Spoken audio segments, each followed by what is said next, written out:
pays the big dollars, guys. If you sing a song for 10 seconds, if you get slapped in the face and you have a 3-second clip and it's watched a billion times, you don't make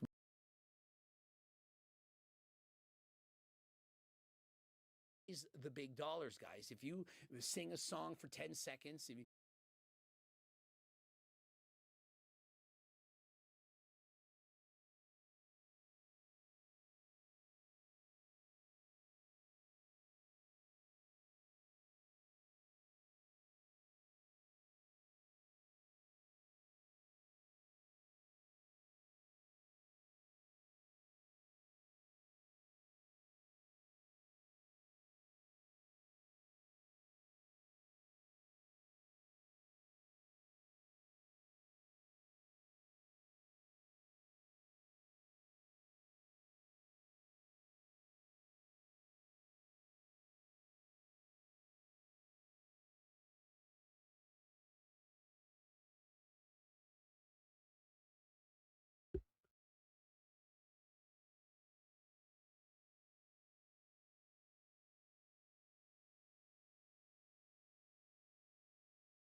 What is up, everybody?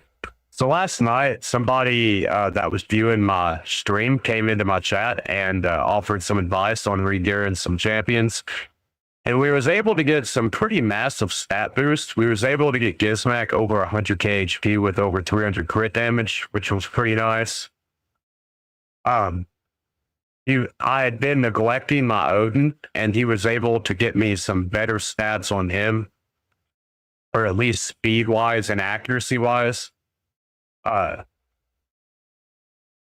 had apparently missed out on a lot of stats from Siegfried, so we was able to get my crit damage up to 324 while still keeping a relatively decent attack. And a champion that I wasn't really expecting to be called out was Ancora. And I guess the thought was to run a go second team. And so on her, we was focusing on resistance, and we was able to get up to 651 on the resistance. Somehow, we have 257 crit damage, not really sure why, but we're going to roll with it for the time being. And we're going to try this team out in Mob Arena. Let's see if there's any improvements from what I was doing. I'm assuming there will be.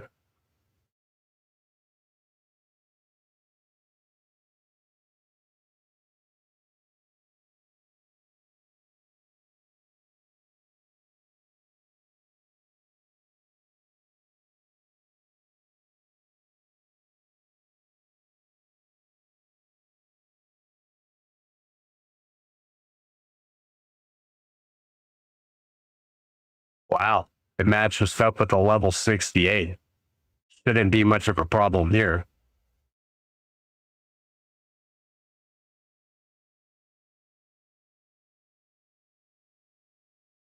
So let's lead with, I guess, Lazarius. And we'll try Odin out, wherever he may be.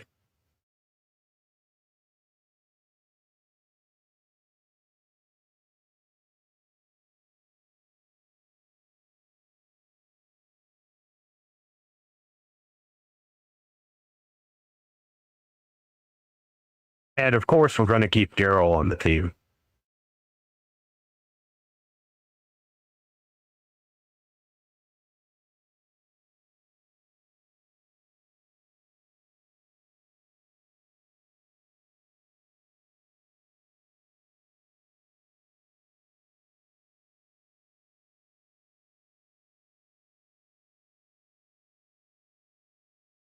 Well, maybe Gizmac. It's going to depend on if he throws out a Marius or not.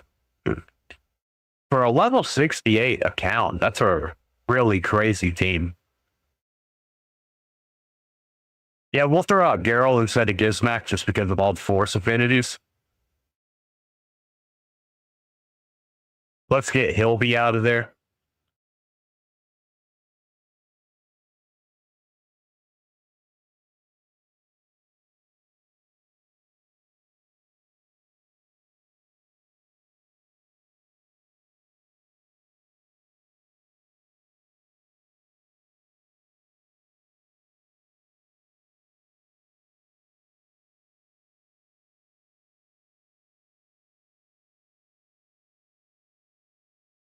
And I guess we're going to run this as a Ghost second team.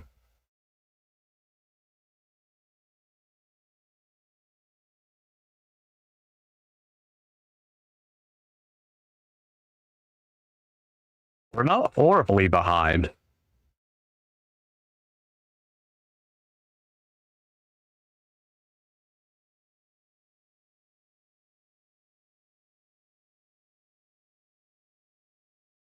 I don't really know. It's my first time using this account or this team setup, so it'll be trial and error a bit.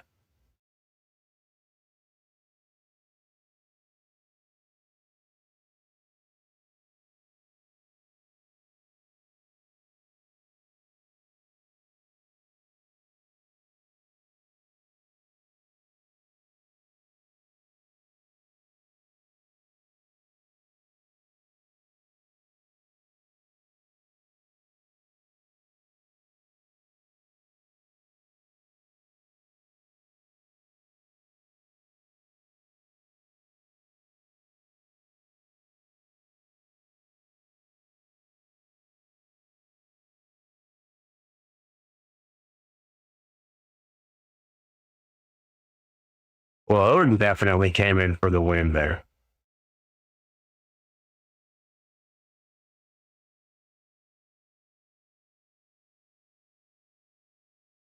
I'm afraid Ancora may not be tanky enough for it, though.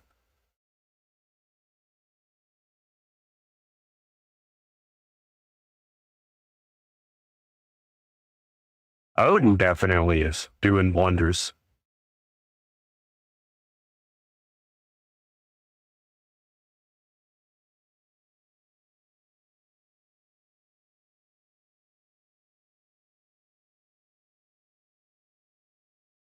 Because if the land is stolen and nobody can be here illegally, then the extrapolation on that is that the land is stolen, and if you buy stolen property, then it's not yours, right? Or if you receive stolen property, then legally, once it's found to be stolen property, you have to give it back to the owners. So guys, Billie Eilish decided to make a statement the other day at the Grammys, and we'll watch the video here in a second about what she said. But she decided that she was going to speak up, and she was going to let the world know that in America, you can't own stolen land. This is the definition. Not Oh, he pulled out the Carol. Here's the problem with this. The problem with this is when you make a statement like what we're getting ready to see Billie say on a very public stage, you are going to invite a lot of criticism on yourself. And it's fun to say these things. It's fun to talk about these things. It's fun to try to make political statements and political stances. But this is one that is very, very easy to call your bluff on almost instantly.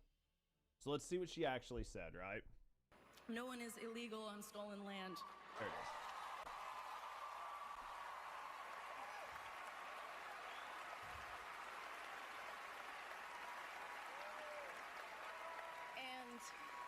I want you to pay attention to this entire exchange because she said no one is illegal on stolen land, and everybody in the crowd erupts, right? It's 100% virtue signaling.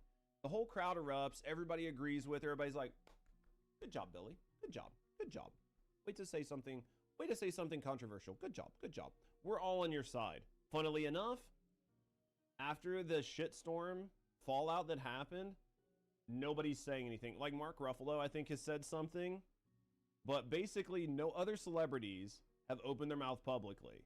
And that's because when you make statements like this, you're inviting a very heavy level of criticism on yourself, right? Yeah, it's just... I'm expecting a lot of stone skins since they've been comedians. I feel really hopeful in this room, and I feel like we just need to keep fighting and speaking up and protesting, and our voices really do matter, and the people matter, and I say sorry. I misspoke at the beginning of the video when I said she said no one can own stolen land. Basically, she said no one is illegal on stolen land. Now, what happens is when you are, I'm going to say for sake of argument, seemingly not thinking through your comment. Oh wow, we were able to strip a lot of that stone skin off. Of what you say, that leaves a lot of room. And what happens is people who are smarter than you break down what you're saying and then extrapolate out other sort of points based on what you said. Keep that in mind, because now the whole idea is that the entire North America is all stolen land. So when you steal something, typically that means somebody else has a claim to it and they can get it back, right?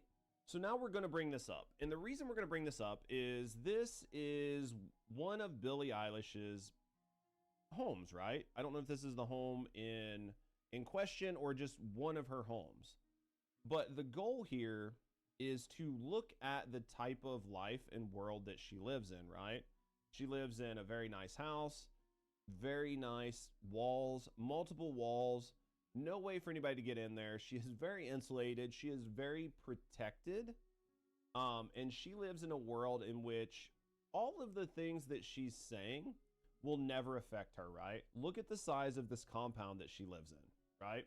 Like, just look at it. If you live someplace like this, you can say whatever you want because nothing is going to affect you, right? All countries are stolen land. It's just a matter of how far you go back. You can say that That'd be all right. The early colonial Americans stole the land from Native Americans, but some Native Americans stole land from other Native Americans. And those Native Americans stole it from like the Mexican indigenous population that would have been here at a time. Do you see what I mean? Like, it's just this whole abstract way of thinking.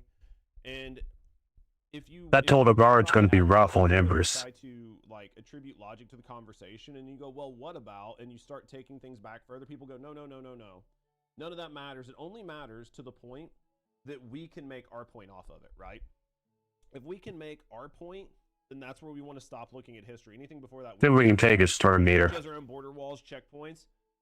Yeah, this is definitely what's good for All right. what's good for me is not good for thee, right?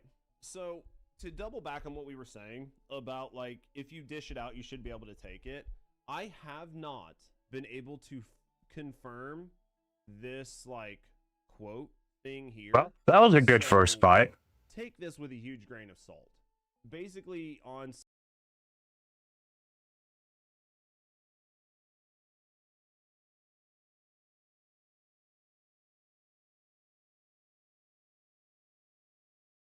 Oh, Dennis was trying out Carnage. I just unlocked Carnage a few days ago. City. I'm talking about Carnage, the Anarch in Raid Shadow Legends. He's a Spirit Affinity mythical nuker. I've had him for a long time now. I even have a 6-star blessing on him, and I almost never use him. The question is, should I be using him more? That's what we're testing today. I want to start by just talk a little bit about Carnage's weaknesses. There are many of them in my opinion, and number one is the meta, right? For a long time, Magic Affinity is meta. Arena, Live Arena, Classic, Siege, like all those. Very Magic dominant. We're talking about things like Gizmak, Nell, Commodus, Siegfried, Nice, right? Just stacked magical like champions across the board. And as a spirit nuker, when Carnage faces magic, Now we may actually be able to use Encore on this one. weak hit, and if he weak hits, you lose, right? So that level of inconsistency is not. There's no Sir Nick, so we might be able to resist the freezes.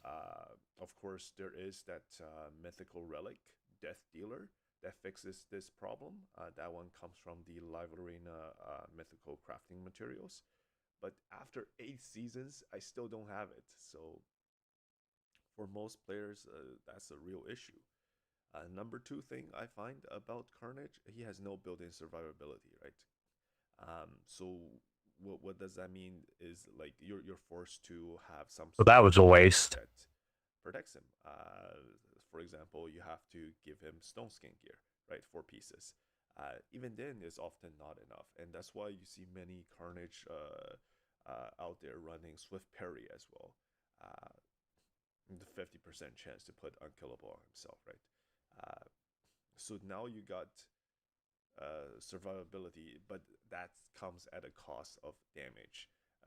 If you run Stone Skin and Swift Parry, you don't have any room to run any like Lethal or Savage anymore. So no ignore defense set means the nukes don't hit nearly as hard. And in theory, 9-piece Mercurial could solve some of this problem, but after 4 Grim Forest rotations, I still don't have a viable 9-piece set for Mercurial Carnage build. So that's a long-term project, right?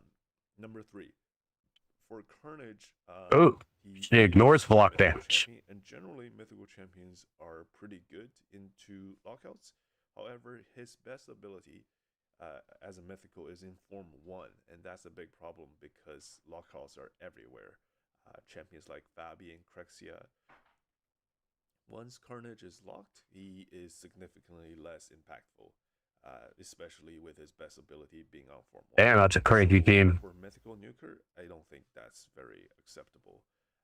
Number 4, he needs his debuff to land. He needs them, right? Carnage is heavily dependent on landing the debuffs. That A3 in Form 1, block passive, block active, is like, if he lands that, it's almost instant GG, right?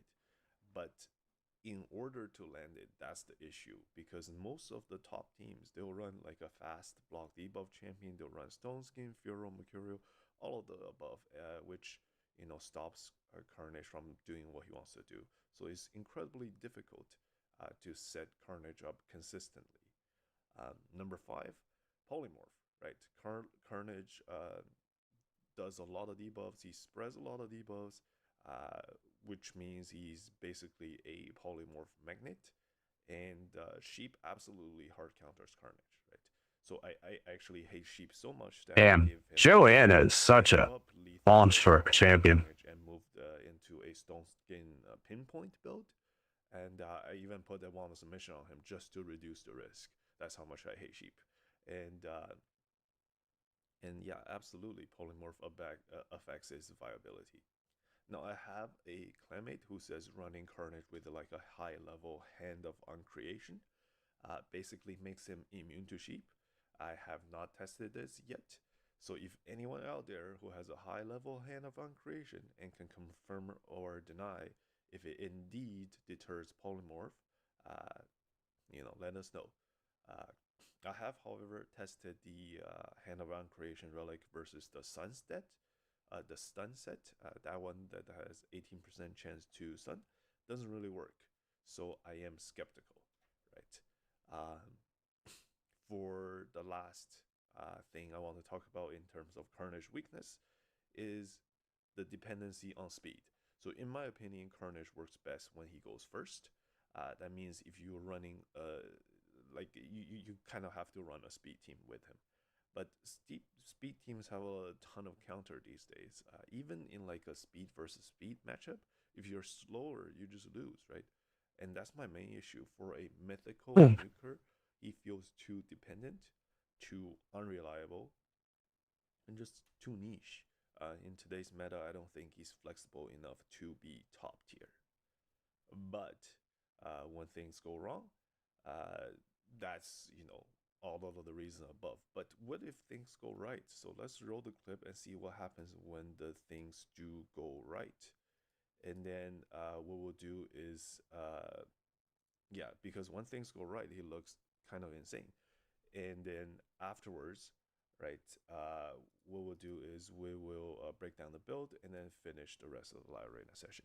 So in this matchup, I'm immediately seeing Fabi and Armand's, and I'm going, okay, it's a speed race. Let's see who's faster, right? I picked a whole bunch of 6-star intimidating presence. I have really good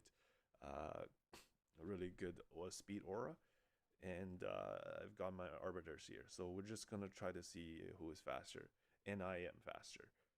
So when you're the speed team and you're faster, it feels fantastic, right? Well, that was nothing to worry about. I think that's a 3%. A little bit unlucky.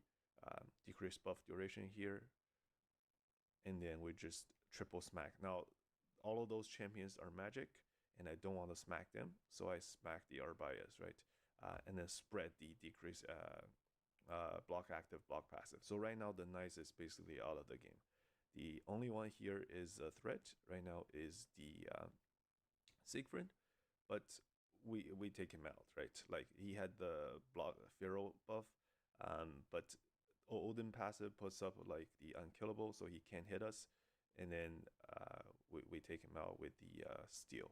So that's that fight. When things go right, it makes Nice and Siegfried look like a joke, right? Carnage, 4 pinpoint, 4 stone skin. I talk about why I'm doing that. In terms of stats, you want a little bit of HP, as high as attack as possible. Speed, I have his speed a little bit slower than my other champions, just so that he can go after, say, Marius does the decreased buff duration, or like Odin does the strip, and then he can go right to put the debuffs on the enemy team. So that's why he's a little bit slower than my other champions. Crit capped, as much crit damage as possible, and then also you want accuracy, right? Usually you want to use your skill on a target that is relatively tanky, that doesn't have high resistance. So when you do the triple hit, you put the block after block passive, and then you spread it to the other champions who might have, higher resistance. So just make sure your accuracy is enough on one of the targets. So it doesn't have to be too high, I think. In terms of relic, I think we can handle that team. I hate polymorph. They're very likely to go first, but You just lost the game, right? I do think between Odin and Gizmak, And then over here, we should be good. a blessing. I went with Soul Reap just because Soul Reap is great versus Nice and Siegfried, and a lot of times as Carnage, those are the champions you want to bring him into the matchup, just to block their passive. And Soul Reap does very well versus their those champions as well, right? And because I don't have lethal, like he might be missing a little bit of damage. That 20% execution is really nice on Soul Reap. Yeah, they got the speed off. Finally, for masteries, it's just like a champion nuker who has needs accuracy and just take Helm Smasher, right? So fairly standard, and that's the build for Carnage. For the rest of these fights, we're just gonna go through them, and so see how we do here. Now, Carnage being Spirit is actually really good against Force champions. You don't see a lot of Force champions, but Empress is a very common one. I actually banned Empress because I don't think Get the polymorphed. rest of the enemy team is a threat to what I'm trying to do. So I kept everybody else. That's 1, 2, 3. So 3 champions in 9-piece Mercurial. You're gonna see a lot more of this in Live Arena, I think. And this is just the meta. This is what's gonna happen right now. And in order to deal with this, you need a faster Marius to kind of do the triple hit. And then once he does that, your other nuker, you need to bring 2 nukers, will be able to finish the job. So here we boost, which triggers the Queen of Heart passive. She's going to cut in, but we have the protection. Well, that was a weak hit. So she doesn't strip. And then here we just triple hit, get rid of everybody's Mercurial. Go ahead and take his turn meter. I don't want this chicken to take a turn. Okay, the Queen of Hearts gets another go. And one of the things with Carnage is he has a fairly high chance to counterattack because of his passive. And that's Easy peasy. Because his A1 is double hitter, right? When he counterattacks, he has... Well, 4 out of the first 5. Mercurial stacks. Here, as long as we get rid of the chicken, like keep the chicken in check, where he can transform, he can use skills, we're not in a position to lose, right? So land that, yeah, like they will hit us, and then the Carnage will counterattack, and he will remove the Mercurial stack. Really good. And then here, just 1 champion left, and because their Mercurial build not that tanky. Ezio, that dwarf with the ally attack. Over here, just mythical squad plus. I still think we'll go with what we've been doing. Here. And Carnage Yes, doesn't Mac, actually Gerald, do Sig, Friendless, Arius, and other Odin. teams, especially in Multiple Nordic forms of damage. They're all pretty tanky, except for one's Arius, but she's bailed. it is fantastic, right? So we'll see how we do. And we'll take her Arbiter out. So we go first. Supersonic Marishka. Okay. Steel Terminator. Got reflected by Wand. It's alright. Over here we nuke.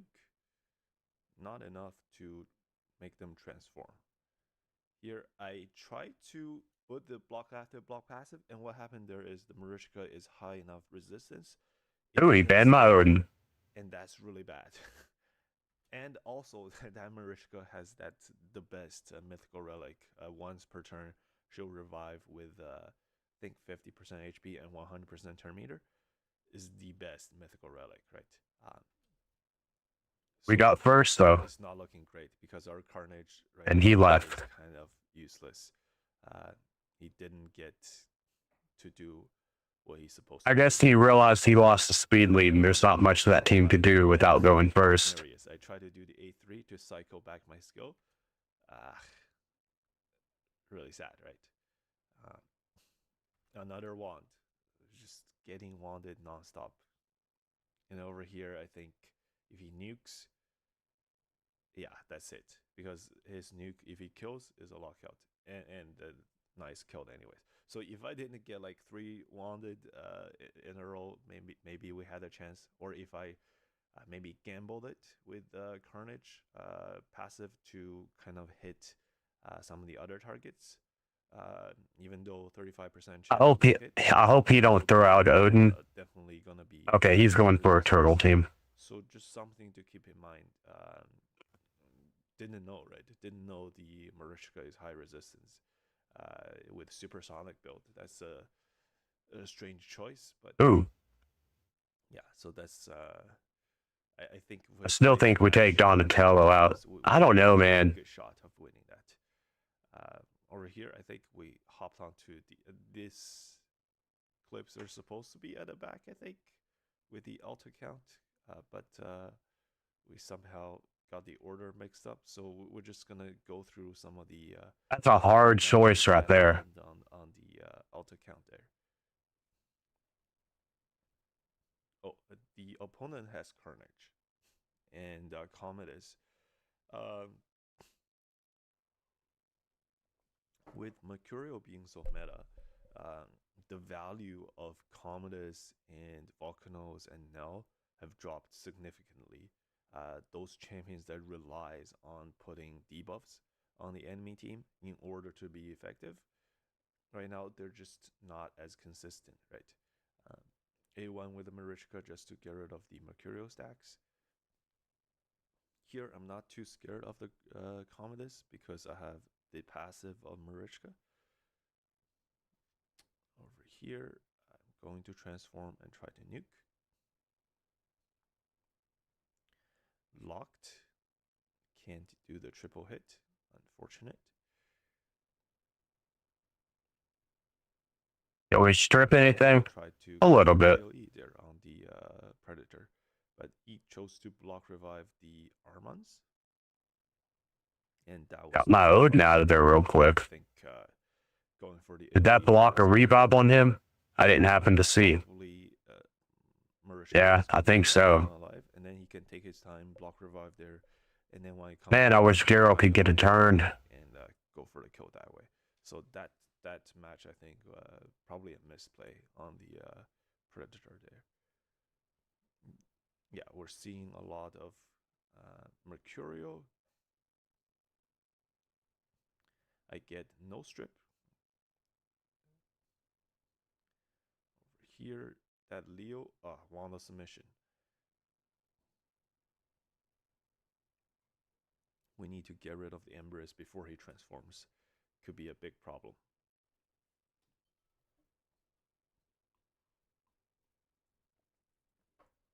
Now, because this is not 4 turtles, so the Leo doesn't counterattack. Oh, second wand. Wand is just, I mean, it's like 40%, right? Like nobody's leveling their wand to like level 18. That's ridiculous.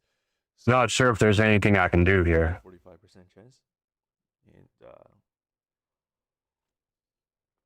yeah, happens.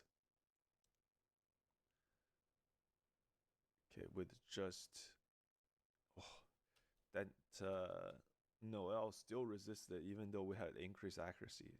Very high resistance, Noel. Good job. Um, over here, okay, we're back to the Carnage train. Um, I'm against the Nell, and I'm playing Armands and CV. Is really bad, right? However, I did change the build on Armands, so now he's in Stone Skin. So if I boost with CV, and nobody else is gonna get poisoned except for CV herself, that's good enough for me, right? So I changed the build just for this reason, and that's why I left Damn. Nell in. Usually against Nell, I can't win it, but I'm just gotta super bad, right? messing with them at this point. Dragging the fight out. I'm free to transform. It's completely fine. I'm going to. I keep taking extra turns and I keep dying to poison, right? Now over here, what does the Commodus want to do? He's not going to go for the bomb. He's going to go for the strip. Did not work. We do the block passive. Blocked active didn't go on. Marius died too early, right? Too fast. And now the poison has killed Empress. When the poison kills, the nothing I could do there. Doesn't get placed on Empress. We're still 6 out of 7 though, which is not bad. So he doesn't come back, right? And my Reviver is dead. Right now, there's only 2 champions versus the Commodus, and now I'm looking at my champions, and my Carnage still has 2 turn block debuffs, and he's the only one that I care about, right? So what I can do is, I'm thinking the only thing that could really affect me right now is the Nell. The Commodus, his damage comes from bombs, and if I have 2 turn block debuffs, I'm safe versus Commodus. So the target here is going to be the Nell. Even though Nell is stunned, she is higher threat to me than the Commodus. So I kill the Nell, and then it's going to spread the debuffs. And then I even was able to sheep the Commodus, who didn't proc the wand this time. So fantastic. And then we just go for the kill at that point, right? So yeah, Carnage did some work there in that fight. Nice, Fabian. Well, that's a. This should be a fairly easy fight. I wish I had a single star on my Empress for blessing. I still have running like no blessing Empress. It feels bad. But Hilvi and Torment. Now I'm thinking he left Arbiter and banned the. And we got first turn. Sifi because he wants me to freeze myself, but let's turn lead. Is under Stone Skin, so I'm free to use the. I don't think we'll be able to strip any of it, but we'll still give it a shot. Arbiter herself, which I don't care, right? No. Yeah, froze Arbiter, but doesn't matter. It's a 50-50. Everybody else. I'm looking at all of these champions. I think they all have one submission. It's just gonna be a gamble. We might be able to go ahead and shut him down right here. Don't hit, right? Yep. Okay. Well, that was pretty quick. Also got wanded with a Stormcaller, but he was able to strip the Stone Skin. And then it's Carnage turn. I want to hit someone, and I want to be able to spread.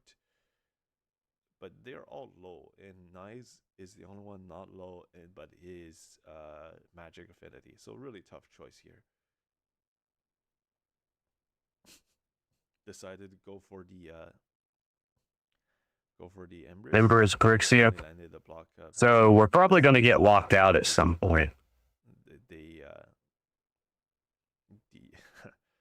The Torment is not coming back. Over here, though, this is a big problem. Our Carnage got block revived, and they're transforming back. And I get wanded again. Reflected back, right? I think at this point, it's just gonna be a constant sloth of crowd control from Torment and Hilvi. That's a fun combo. I'm gonna be testing that at some point.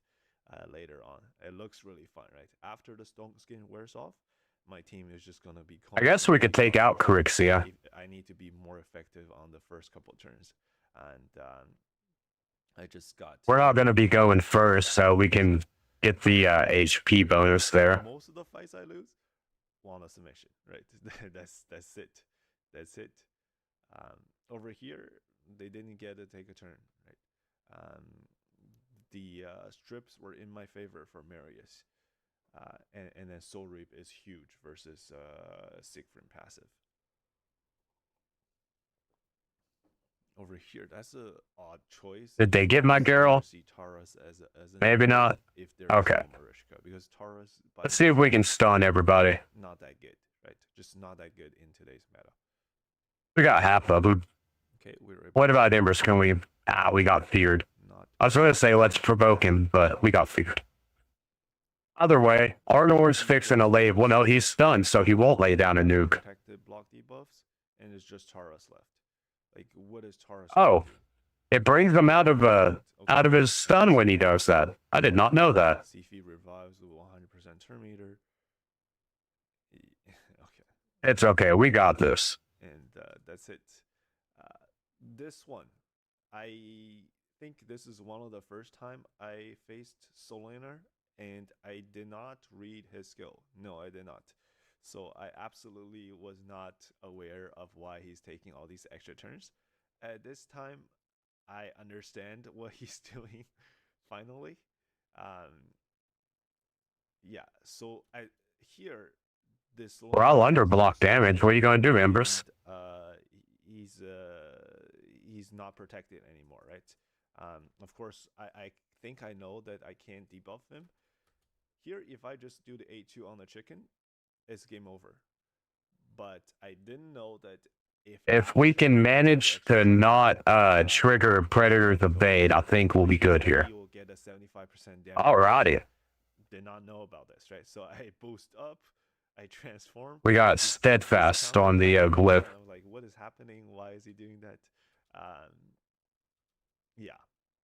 And look at that damage. That skill usually does so much, right? Number one, can't debuff him, even though Chicken's decreased defense is irresistible. Doesn't go on him. So apparently that's the interaction. If Solana has that skill not on cooldown, you use an irresistible debuff on him. He's still, like the decreased defense wouldn't go on. The other thing is that skill usually like 250. Marius right out the gate. 12k shield on Empress, so that skill absolutely does damage. But look at what it did to Solana. It did barely half as damage.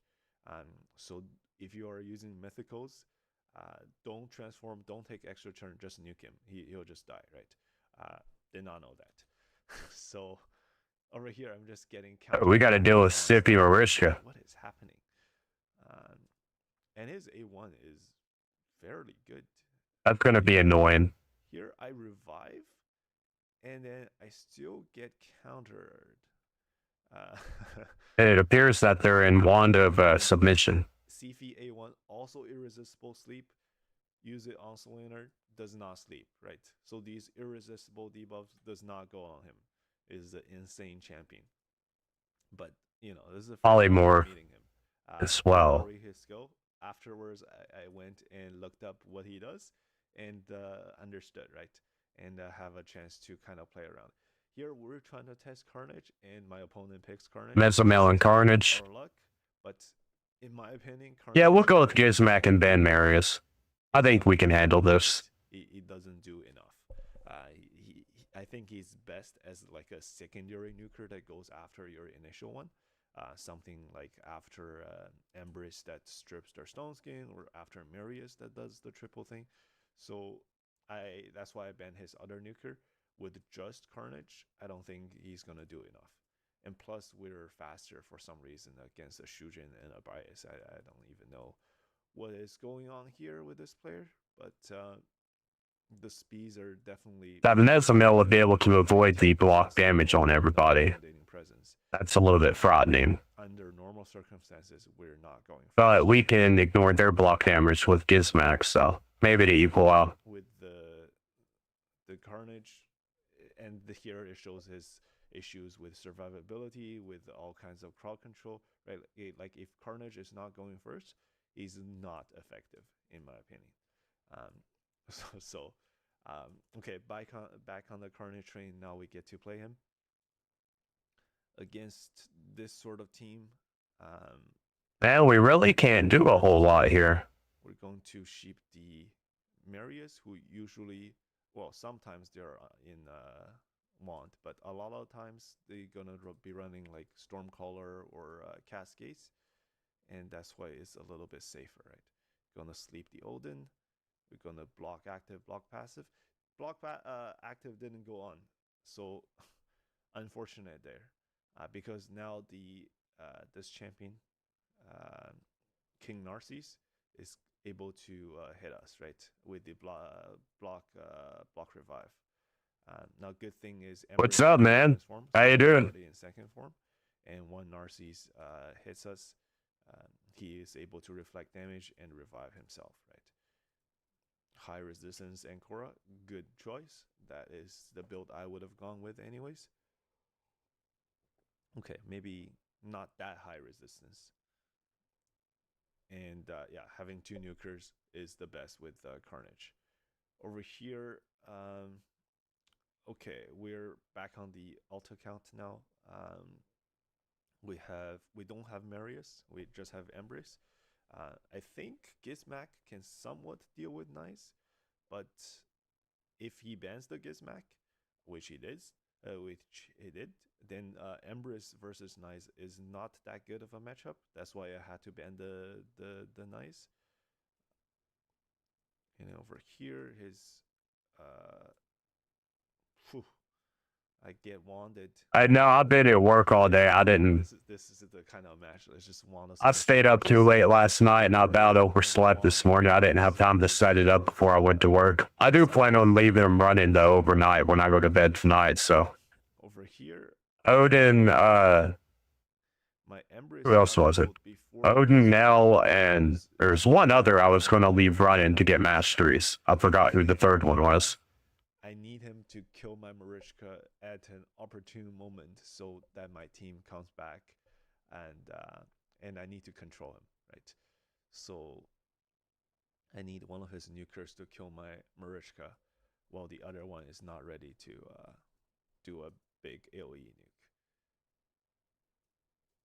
So I'm trying to control it. I get wanded again with the fear. Okay.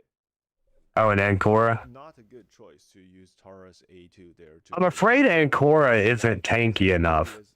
Every time, well, I only ran her twice, but it has to be more than 75%. I don't know. Maybe she's only used for certain teams. I'm not sure, but it seemed like she was just getting one shot before anyone else on my team got killed. You go for the kill on Marishka. Just take your time. Maybe hit the Fabian a little bit. Maybe use A1. Yeah, he'll be Odin and Noel. And I think that's gonna. I thought Noel already had masteries. I'd have to check. I'm not sure. Maybe she hasn't. Right. So misplay there. I think it's during the same session. I still haven't read the skills of Solaner, so I'm like, I'm not dealing with that. Just bandage, right? Have to understand what he does first, and yeah, lagging behind here in terms of what's happening with his Fabian got 35%. After I get the masteries, I'm going to farm out. Turn into a sheep. Okay. Oh yeah, this is another time where yeah, after I get masteries, I plan on farming out the Phantom Shogun and Sand Devil. We just target him, block revive, and get a few thousand of each of those and should be able to get ascensions on at least 5 or 6 champions. But he very you see Carnage very often, and yeah, we'll see how this one goes. We do have double lockout. Another one of Carnage's weaknesses is lockout, as I discussed earlier. And once it's locked out, what are you gonna do? Like transform to the second form? It's just so bad. his second form is just significantly worse than his first form. We're gonna put the block debuffs so that like when we kill the Empress, he's not gonna be able to put the revive on death on himself, right? But Yeah, no, I appreciate all your help last night. His Empress was able to transform first. I still need a little help on how to build up. No, I'm not really sure what I need to be looking for on her. Like swapped HP to get rid of the Enfeeble and then A1 the Marichka, it will be a double hit and try to kill her. I don't think he will with the shield and the strengthen, but at least that would have done. But yeah, I didn't. I thought you just typed in the stats you wanted and it tried to find it. I didn't know that you could pick specific sets and stuff like that. That was definitely useful. Absolutely cannot do the A3, right? The Empress is in the second form already. It's gonna reflect damage if he dies, and if I do the A3 first, I might just kill myself, right? With the and Empress is higher up in the team order, which means everybody else is gonna be alive, and also his like block buff debuff is run out on Empress, so he will come back to life.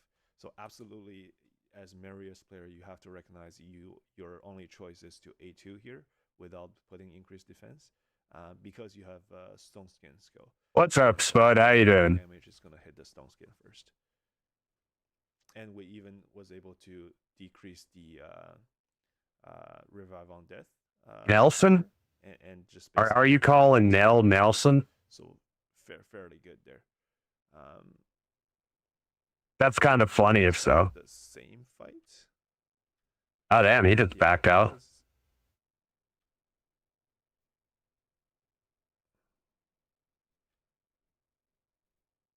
Yeah, that's the same fight. Okay, yeah. So over here, definitely should have swapped HP. Man, this fucking weather has got cold out of nowhere. 70 degrees last week, and now it's like 20. This live arena session. Thank you guys so much for watching, and let me know, are you running Carnage in live?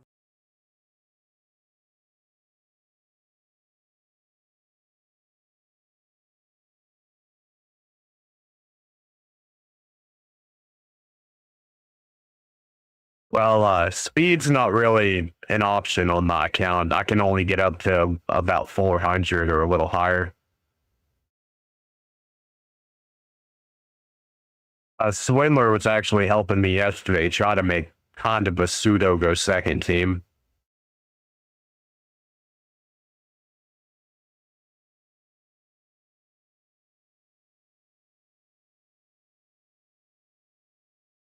In Celsius, that would be about 7.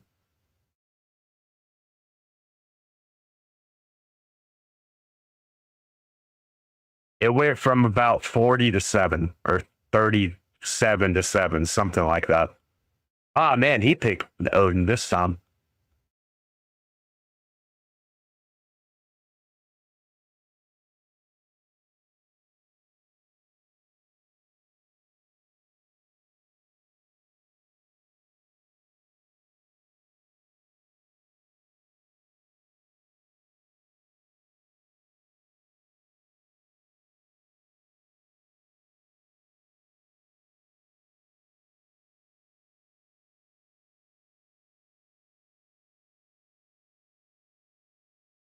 I don't even know who to ban on this one.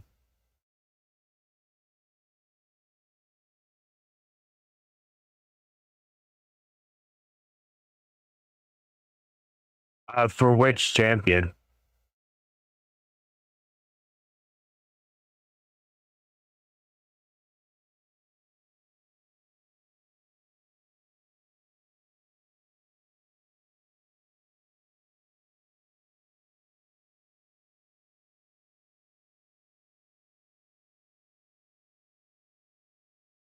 Really, that question could go to both of y'all. For A1?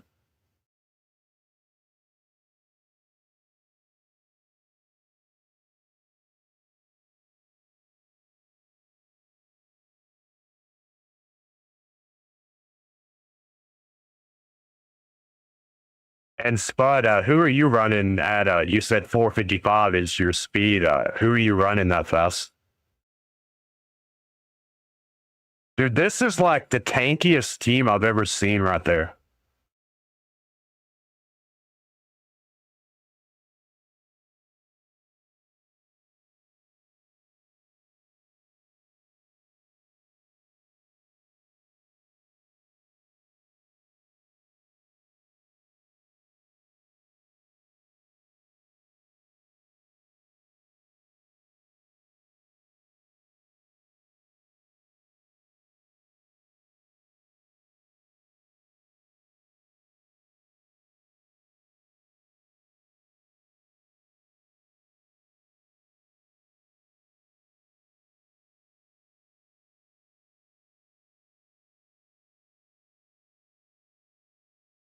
Oh, South Africa?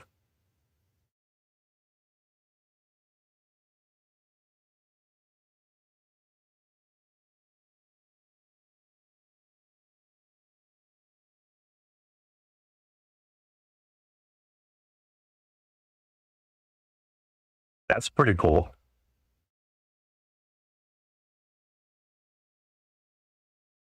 Damn it, Embers. Locking revives on everybody.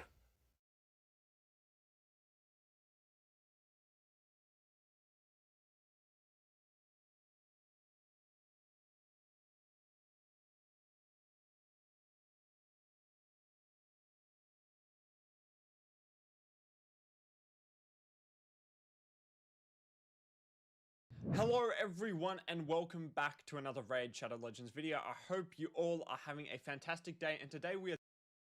I like our bias. I have her as well.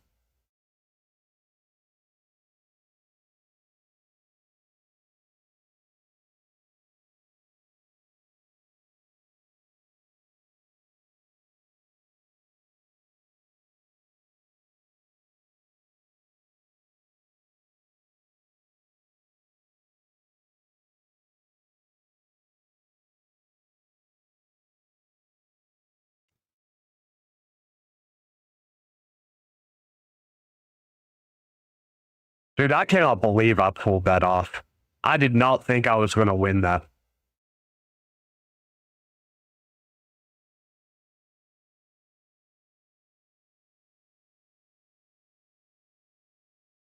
That's pretty nice, man. I don't have a Siffy or a Duchess or a Pythion. Any of those, like, OG AoE revive damage mitigation champions.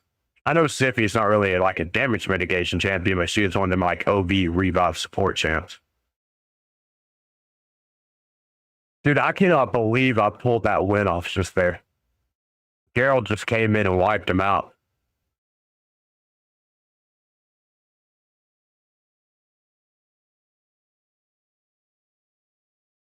That Raglan and Mercurial definitely helped save the day too.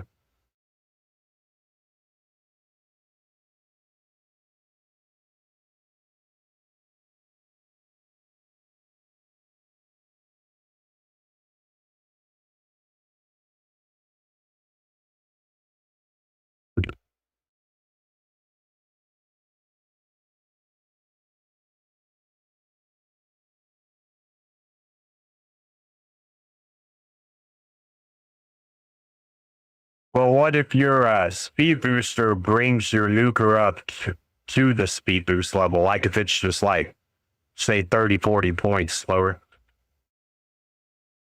What's up, Balkan? How you doing?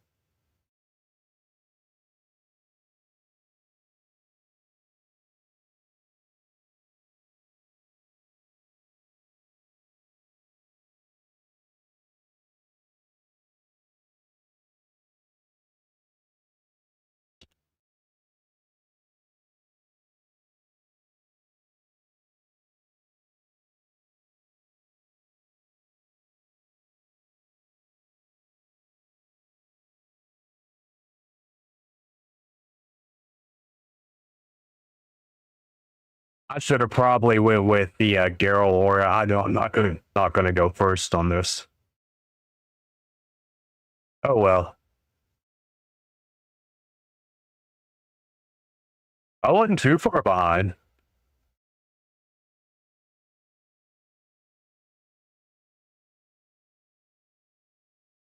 I didn't do the fusion either, sadly. I didn't think I'd be able to get Solinar, and I didn't really want to go for the fusion if I didn't have Solinar to put with her.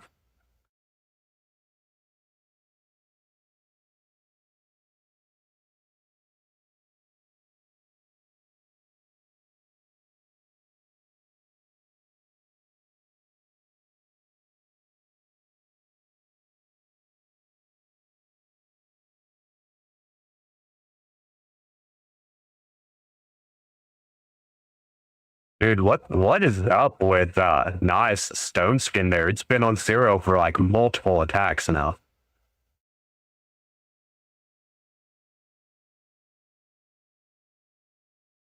And yeah, Mercurial is definitely doing now what Stone Skin did a few years ago.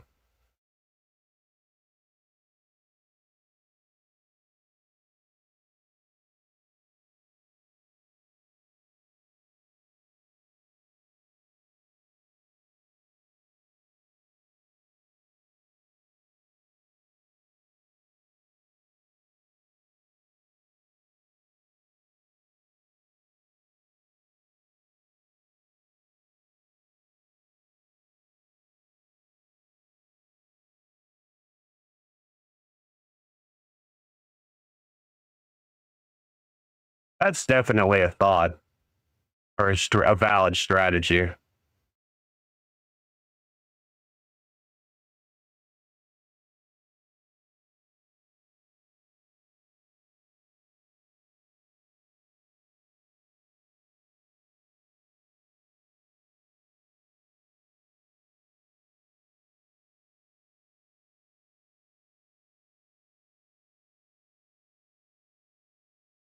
Yeah, I hate to not be able to run, like, I hate to not use Lazarius, but the team that I have, I may be better off swapping over Raglan for Lazarius and just trying to keep my team alive and not worry about the like turn meter boost at the start.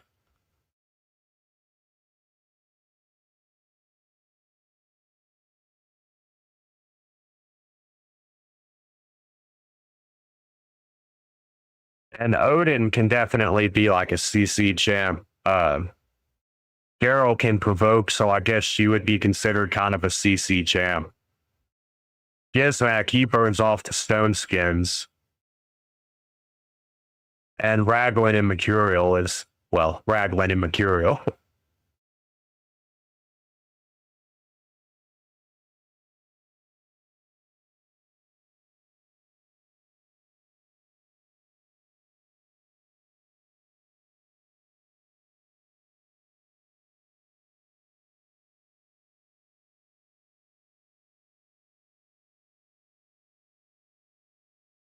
Emma?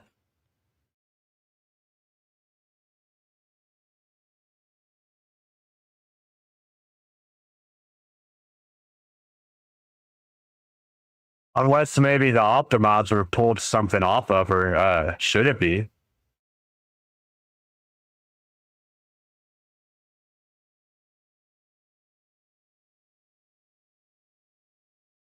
I'll check the gear after this fight and see, but I didn't think so.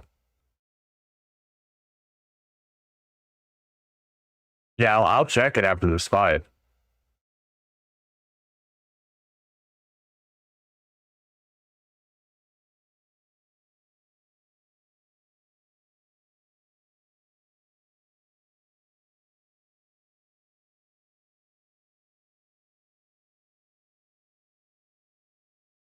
Yeah, I don't have a non-piece Mercurial for Sacred Order.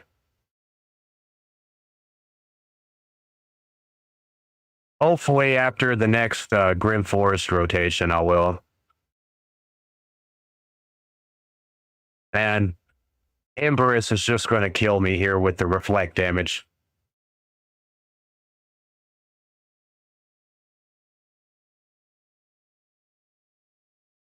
Ah, hell. I am missing a headpiece.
Damn. It still ain't 400. Who did we put that feral piece on?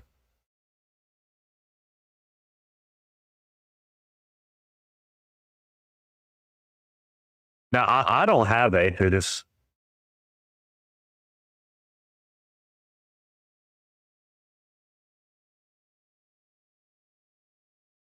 And no, that was Vulcanin that I just took a piece off of to put on Mazarius.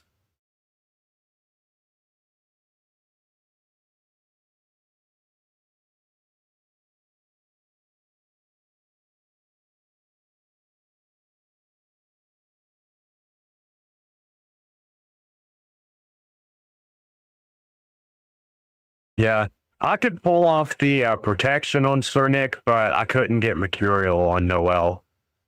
I could do 8 piece, but not 9 piece. And I mean, it would be cool to have it to start out the fight with for 2 turns, I guess. But it wouldn't be very fast either. And if it's not going to be like fast, you kind of need it every turn, I suppose.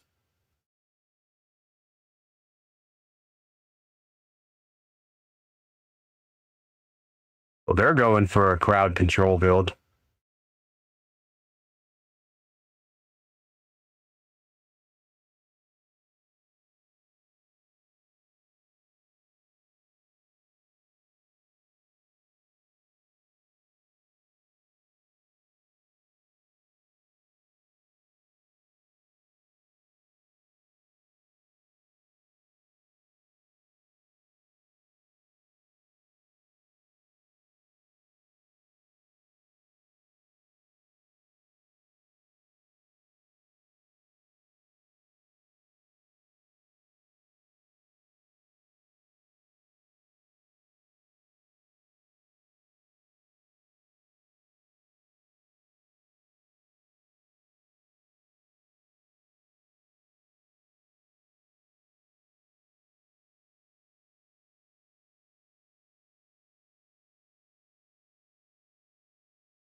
I've done the Green Forest, both rotations, all the way through the purple. I just haven't got much material for Sacred Order.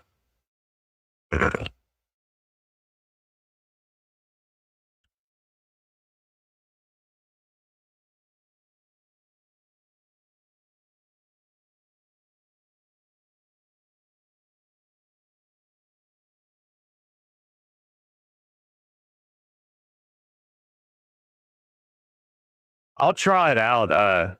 There should be enough time for me to swap over protection on them. I'll check it out after this run.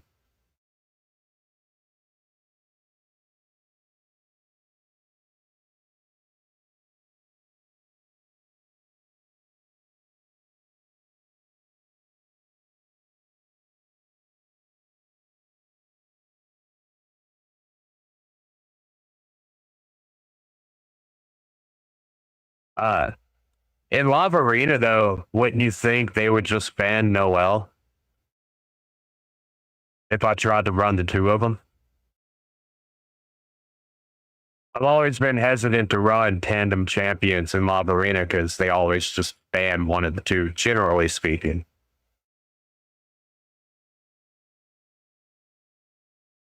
Damn. Girl told Odin to get fucked just there.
There is really good rewards there.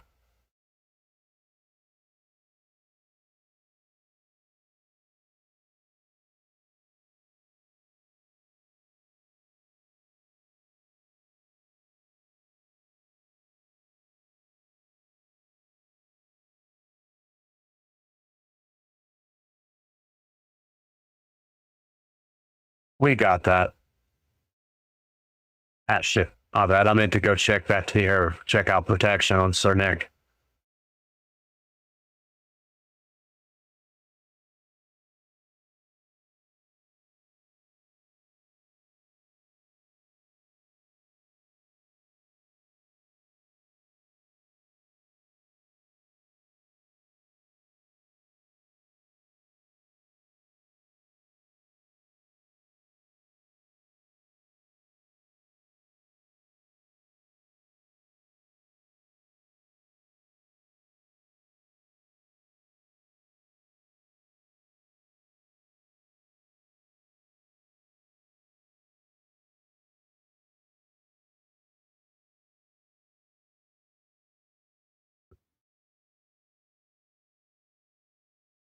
Sure.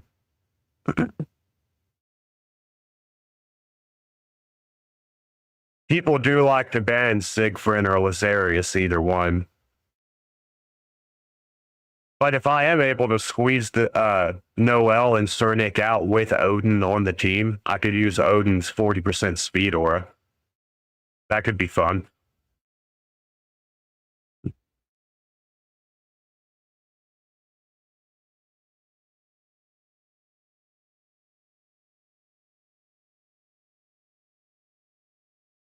He took a Gizmac from me. Damn it.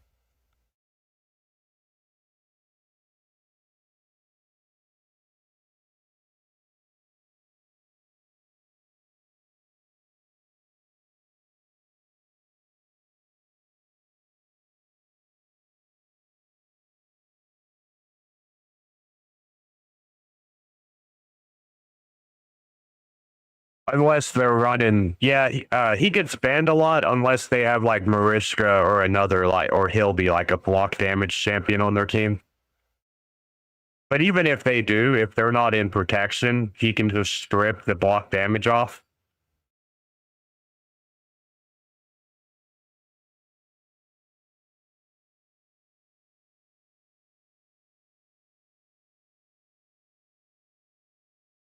Speak it, Hilby. That's something I've been loving about Geralt here lately, is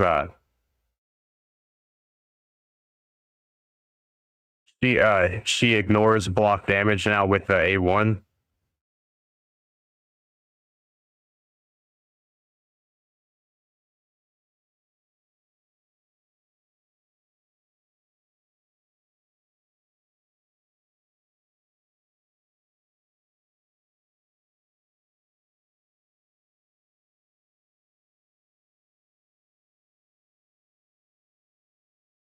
Hilby and Noel. Damn.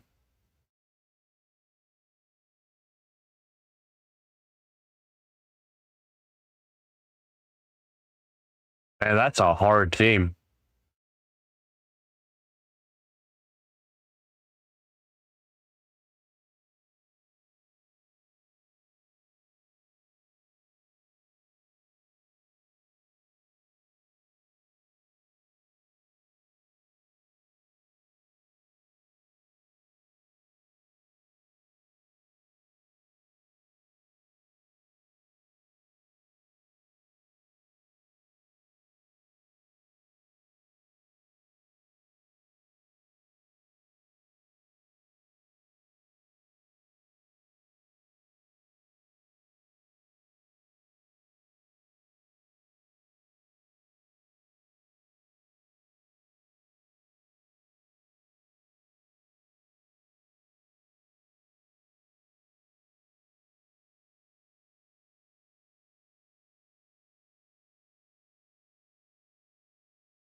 Oh, so close.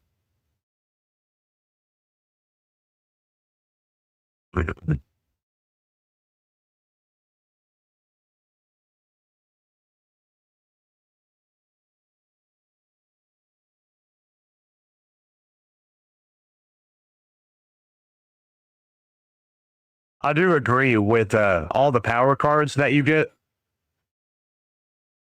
It definitely makes the boss pretty easy. As long as you have a champion that can burn, that's pretty much all you need for that fight.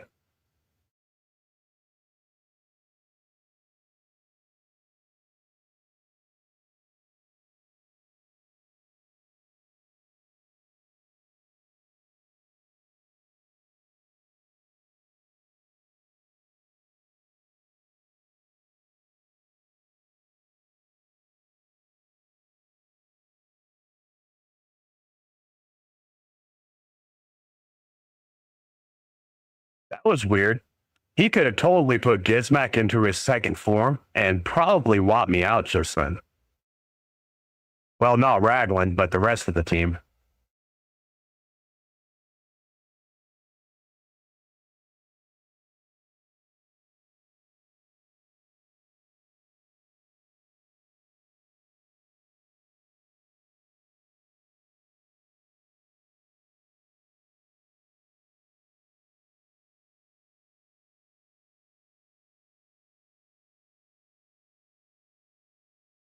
Which he's going to do right now.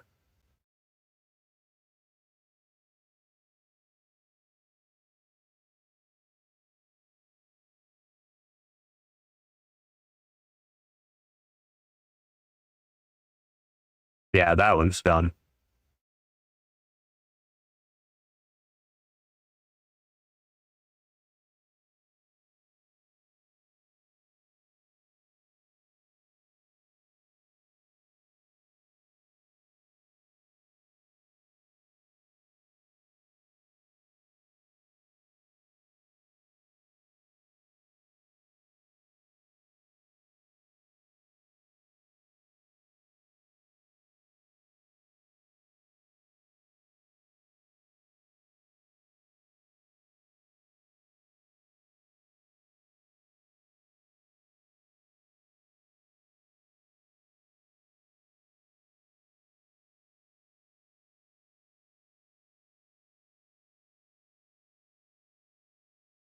No, he's in Pinpoint and Stone Skin. I don't have enough material for that either, for barbarians.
Damn it. Well, that sucks.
Yeah, I'd kind of been sleeping on Odin. Excuse me.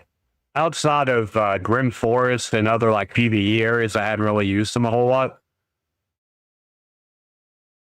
And a guy who was in my stream last night was trying to help me get a good build out for him.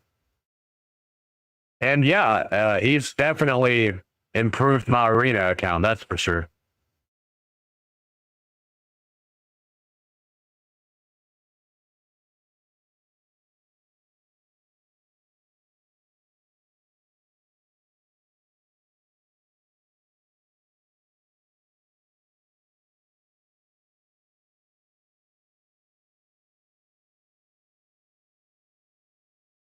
Dude, that's 2.5 mil on a ring and it hasn't went up yet. That sucks.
My excuse me.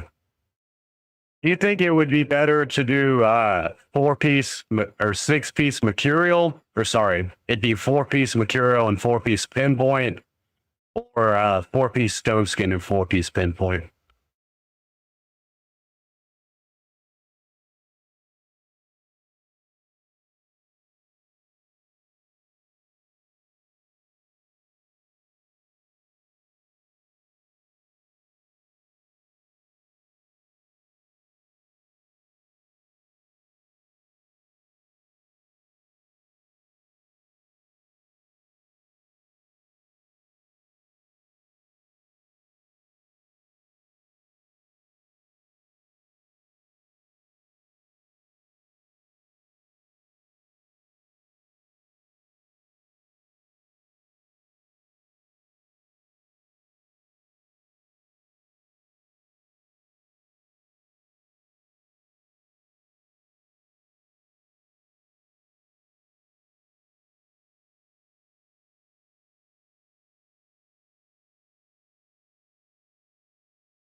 Excuse me.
Well, we'll see if we can pull a Sir Nick and Lady Noel out.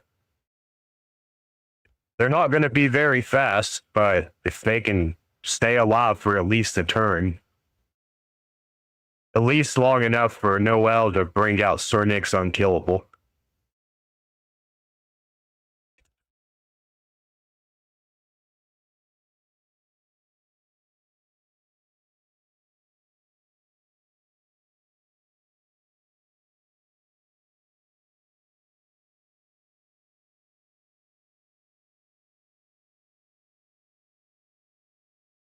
Well, I was worried about the polymorph for her freezes, but yeah, I mean, it's one of those like, yeah, I could see why you wouldn't, and I could see why you would.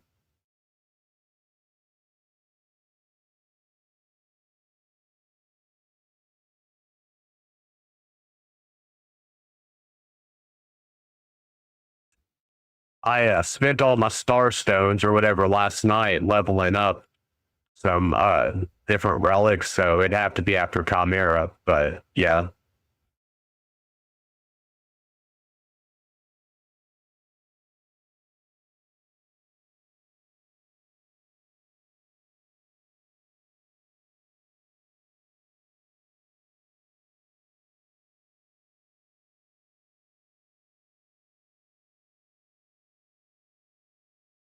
We can always swap some different gear on her.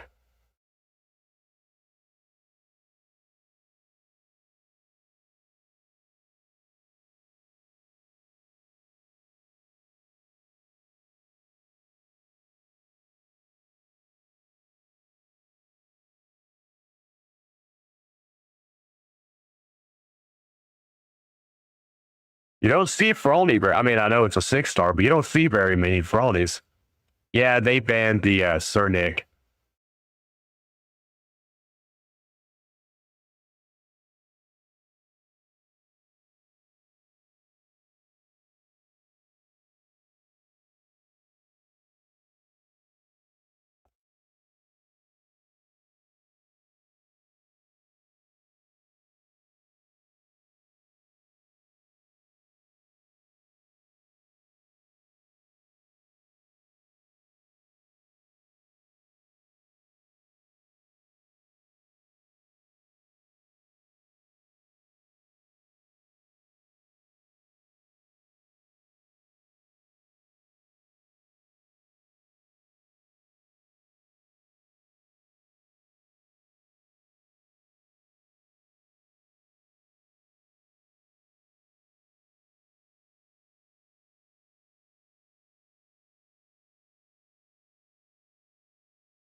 Yeah, that's probably what I'll have to do, is go 6-piece stone skin.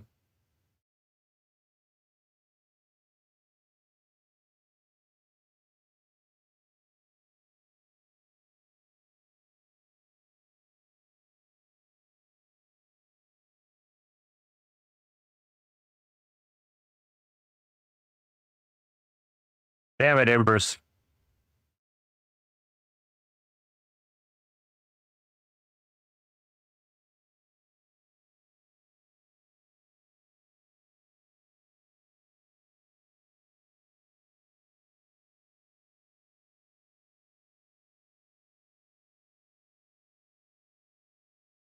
I like doing it just to get the relics and stuff, but I've got a team that'll get me like 8 or 9 trials and get the main chest, so I'll just auto it.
My gear is definitely not the best.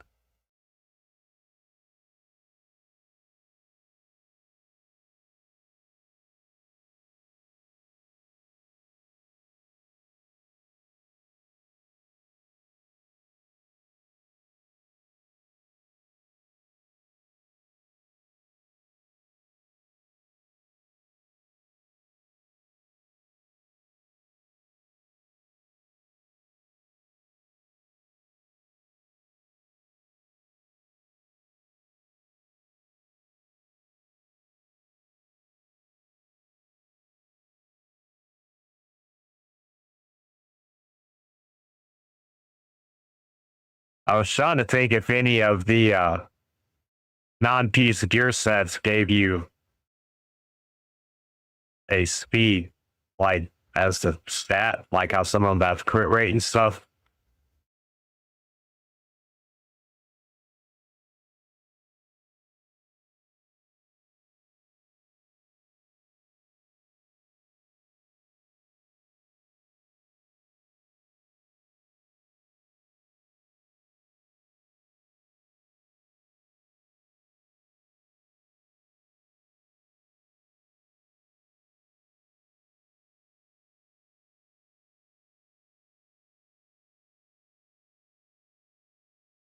It's hard for me to.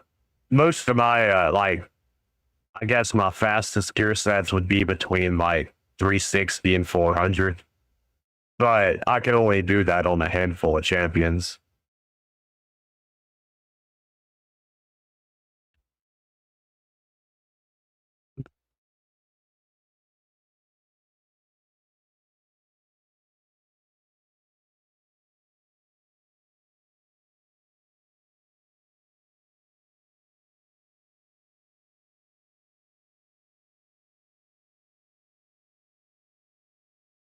Have you seen anything about that new the steel champion coming out?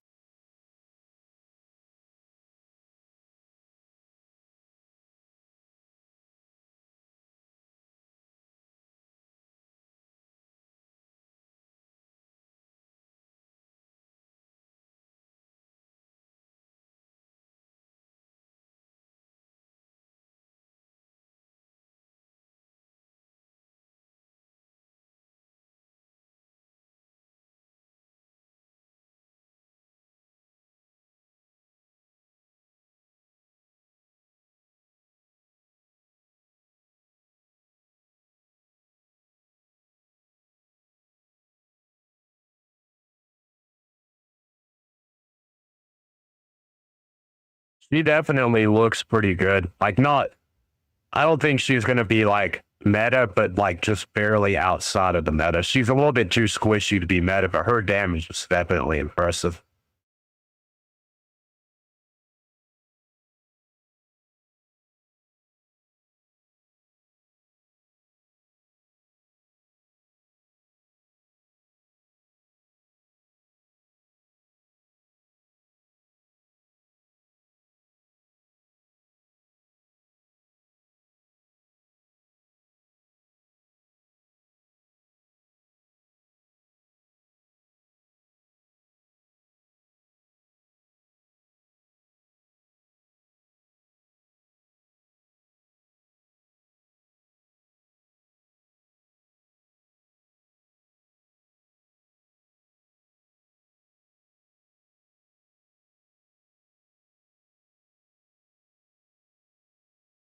They've banned one of the two both times I tried to run them.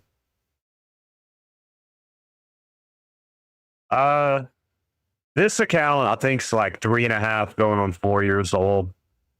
I had another account about a year before I started this one, so 4.5, 5 years.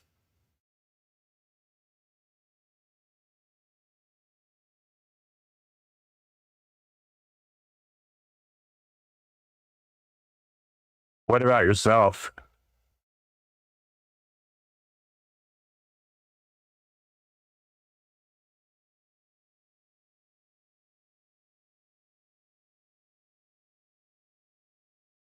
Yeah. I don't think I'm gonna be able to run Noel and Cernig.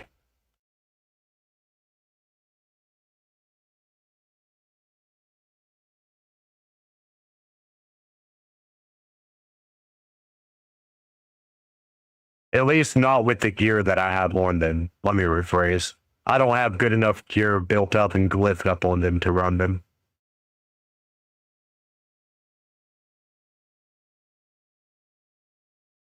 Which mythical? Oh no, no, she's not. The new mythical, the barbarian. Yeah, dude, he's sick. But no, it's the girl up in the right left corner of the screen. She's just a Lego.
Damn, what debuff is that? Fatigue? Must be a relic.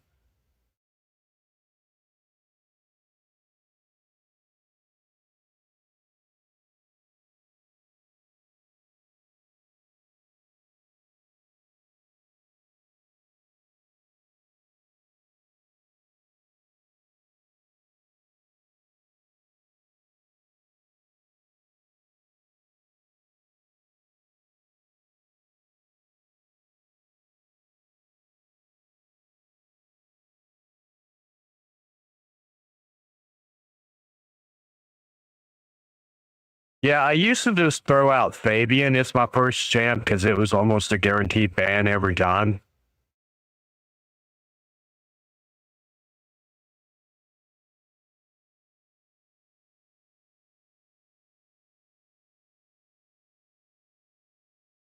I don't think I'd have enough time to use the tokens if I got them.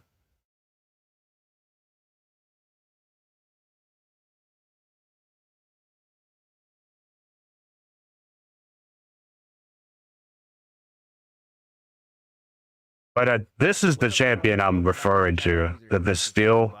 Today's video, we are on test again. Okay, all the weekends. 201. So 201. Again, we did test our Wukong a little bit earlier. And then she's going to ignore block damage and stone skin. This is absolutely a ignore. Will turn on each task, right? And see how well she performs. Let's hop over to her stats here real quick. Very, very strong base attack, 1729. She is a attack-based damage dealer. She is magic affinity. 103 base speed with 63 boosted crit damage here. So we know she means business. Let's check out her kit here real quick. A1 attacks one enemy twice. Before attacking, has a 50% chance of removing all buffs from the target. That's freaking huge. And then has a Yeah, she's got a pretty wild kit. Buffs instead if this skill is not used on her turn. So ally attack, counter attacks, join in attacks, etc. Right? This effect cannot be resisted by targets whose attack is equal to or lower than this champion. So if you have plus attack on her, her attack's going to be very, very high. But even if you don't have plus attack, her base attack plus all the attack stats you're going to put on her probably gives her higher attack than most champions anyways. And then lastly, will ignore 5% of the target's defense for each buff on this champion. So she has a steel buff on her ability so that she can boost up the damage. If not, she has actual buffs in her kit as well. Very, very strong A1 to be honest. Let's check out her A2 here. Erosive Force. 5-turn cooldown, books down to 4 turns. Attacks one enemy. Before attacking, places increased attack, shatter on herself. Will ignore, block damage, and stone skin. So shatter gives you extra 15% ignore defense. And then she's going to ignore block damage and stone skin. This is absolutely amazing. Grants an extra turn if this attack kills an enemy. If the target survives, fills the turn meter of all allies, not just herself, by 30%. It's a huge, huge ability. Gives you a little bit of insurance if you can't kill that enemy off. I haven't gotten very lucky on the new champions. I don't think I've gotten one of the new champions in probably 8 months. On all enemies. This debuff cannot be resisted by targets whose attack is equal to or lower than this champion. Again, that's going to happen very, very often. We'll ignore. Means like every time I pull a legendary, it's a dupe of what I've already got. Extra hit on enemies whose attack is equal to or lower than this champion. So you get a double hit AoE that ignores 25% of the target's defense, and then you have a chance of landing the weaken as well. And look, it's irresistible by lower attack targets. And then she also plays unkillable and counterattack on herself. Unfortunately, these are not protected or anything like that, but it does give her a little bit of extra insurance to stay alive. It's on a 4-turn cooldown. It's a big ability as well. And let's check out her passive here. Student of Glaciate has a 50% chance to deal 100% more damage against enemies whose attack is equal to or lower than this champion. So a 50% chance to basically double your damage. That's pretty nuts. A little bit of RNG there. This champion receives 30% less damage from enemies whose attack is equal to or lower than this champion. So, but yeah, she seems like she's got a pretty good kit. Whenever they run an event on her, I probably will give me a couple, at least like 100 shards to pull towards her. Or at least like hit a mercy or whatever, like whatever happens first. I think they're supposed to be getting a event pretty soon for her too. But at the same time, I'm trying to hold off and save up some money to spend on the anniversary next month, because I'm sure there'll be tons of really good events going on next month. Not to mention, everybody seems to be predicting whatever the fusion is going to be next. It's going to be a really good fusion because of the anniversary. I don't know. We'll have to wait and see. But I've been kind of holding off for that.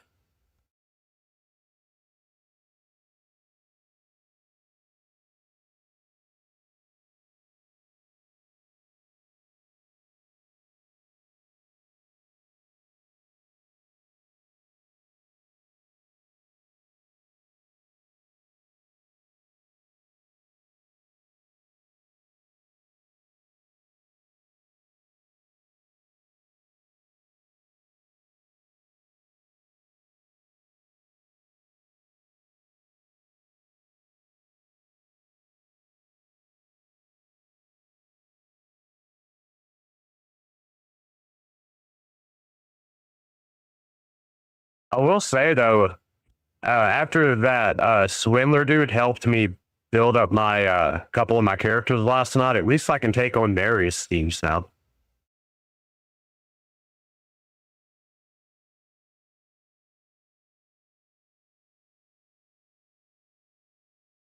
That was always the one champion.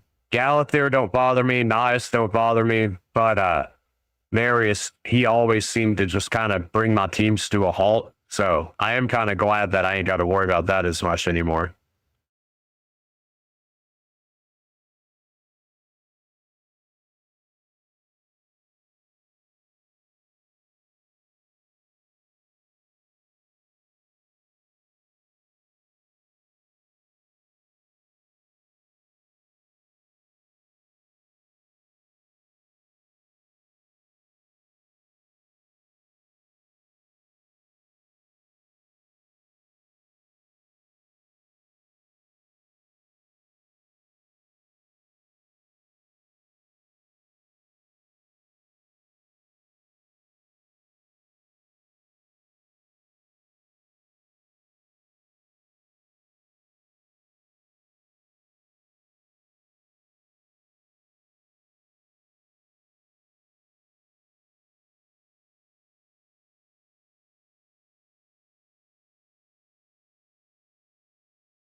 How do you like Solinar? I hear he's pretty busted.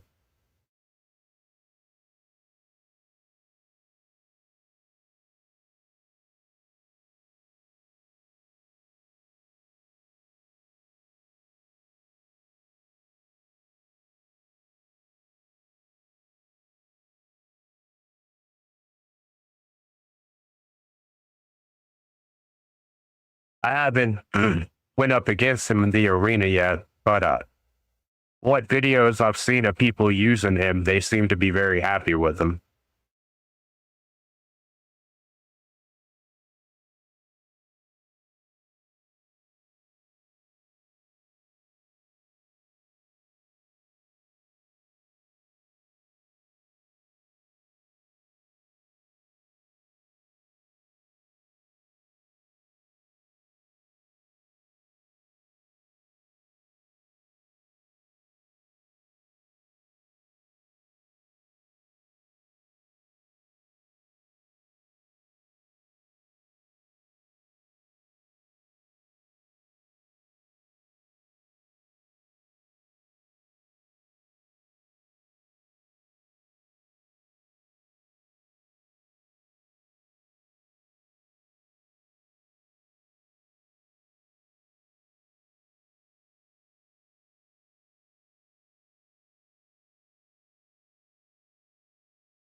I know after that Ash video that he made about Raglan, a lot of people started using her in the arena more.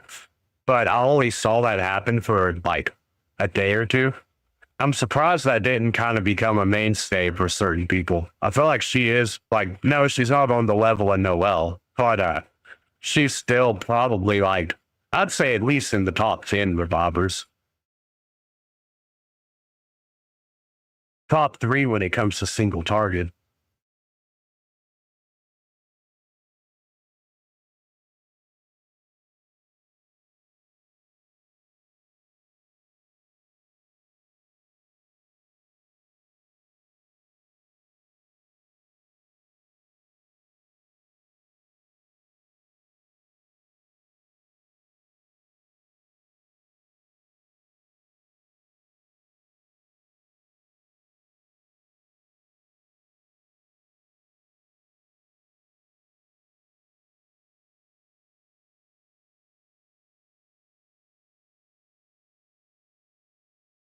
Um, last night we was able to get Ancora up to like 657 or 67. Yeah, 667, I believe.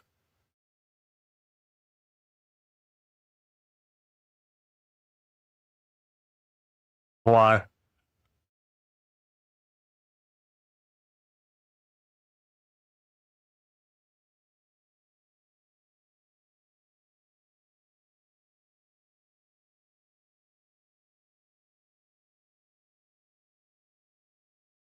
Oh, because the enfeeble. It's not even the enfeeble is well, I guess the stun does, but like the raw damage that comes out of them if they're not under stone skin, which I guess with high resistance he wouldn't strip stone skin off. So yeah, I mean that makes sense.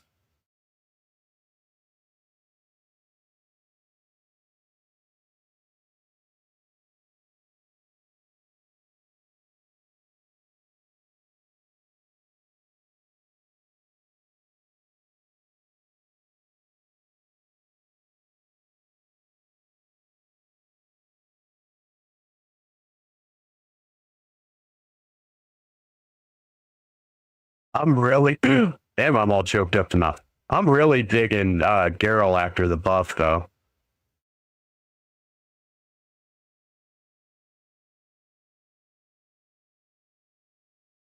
I thought she was okay. Maybe not for the arena, but like she was really good in Hydra and other PvE areas prior to the buff.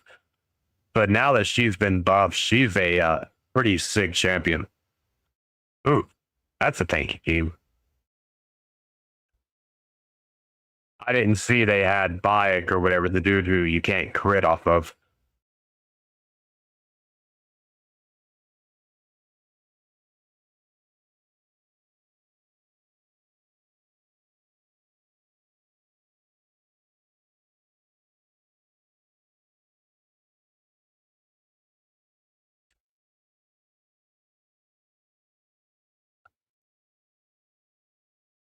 Talk about getting controlled.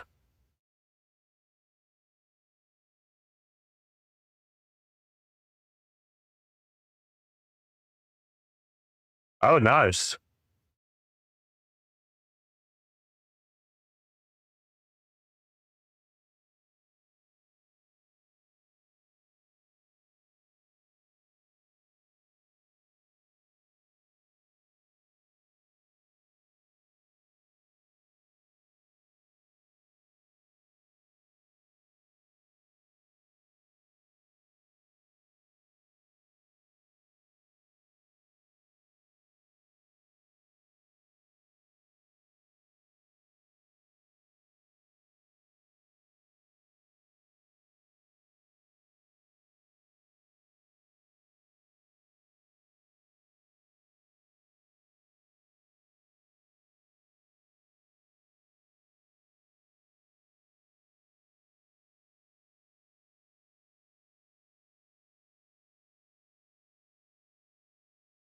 Hmm.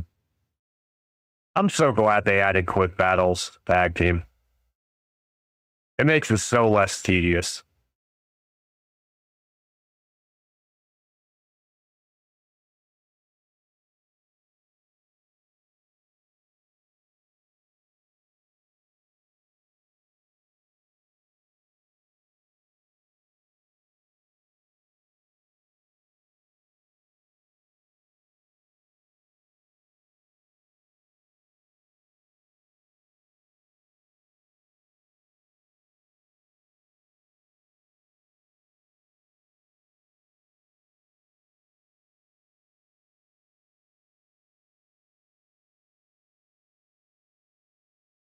I say that it's been on the loading screen here for a while. That fight must be going on forever.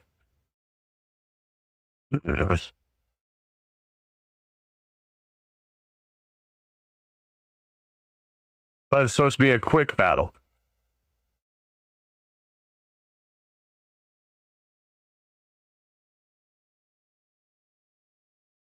Sometimes I'll go up against teams in the arena and it'll be like literally a stalemate where neither one of us can win.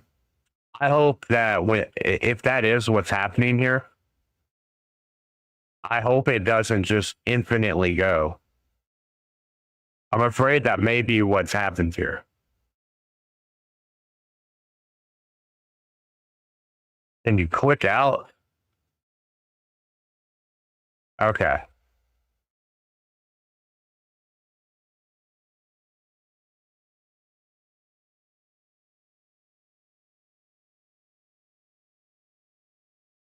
Yeah.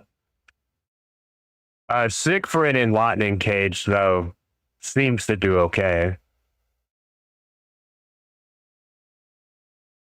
But I have to manual it. It's not something I can auto.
But it's a really good trick.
Yeah, I don't even know if I have any decent champions that bring increased resistance to even like try to get up there with.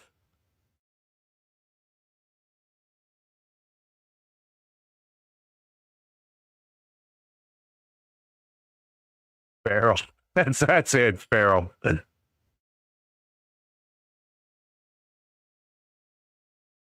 Yeah, not really. I mean, I got OL, but neither of those are arena champions.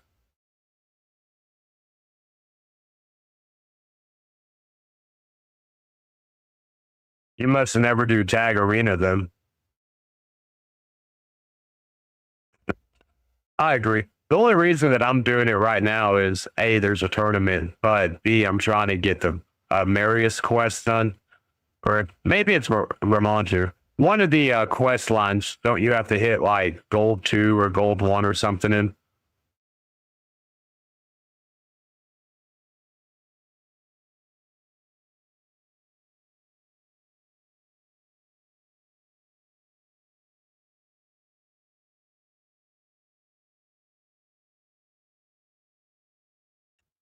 I think it's pretty cool. The new spider tournament tomorrow.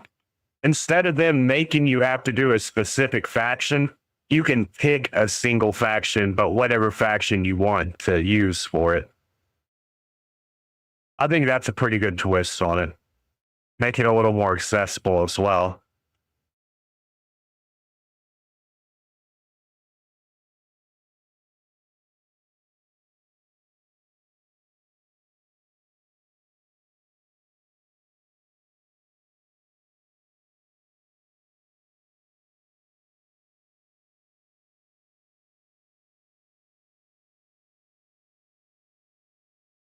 What? What are you WoW playing in about?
You said, haha, WoW Plarium. Well, what are you referring to? What?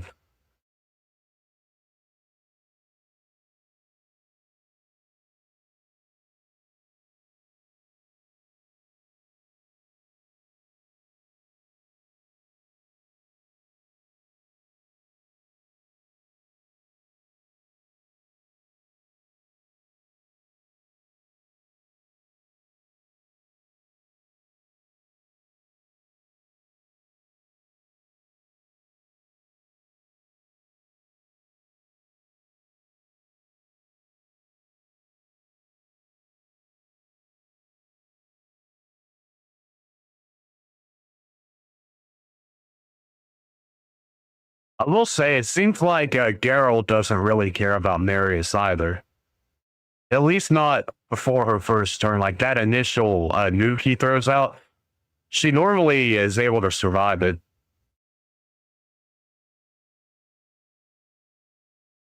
But not then. That's crazy. The triple nuke didn't phase her. And then that one little hit when she transformed killed her.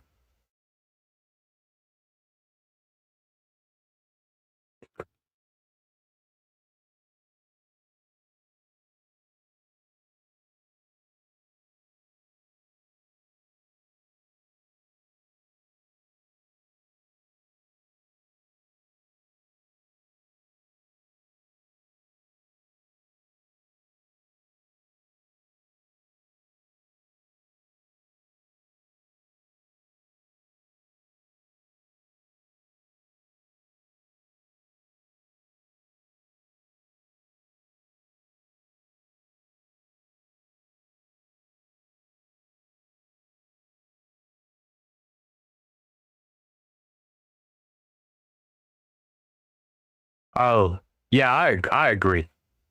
The Arbiter missions are pretty free to play friendly, but Ramontu and Marius are both. They have one of them requires a crap ton of RNG with soul stone, not soul stones, but like the things you get from Iron Twins that you use to buy stuff from the soul market. And then the other one requires like a shit ton of tag team and waiting around on Doom Tower rotations and stuff like that. And it's more annoying than challenging.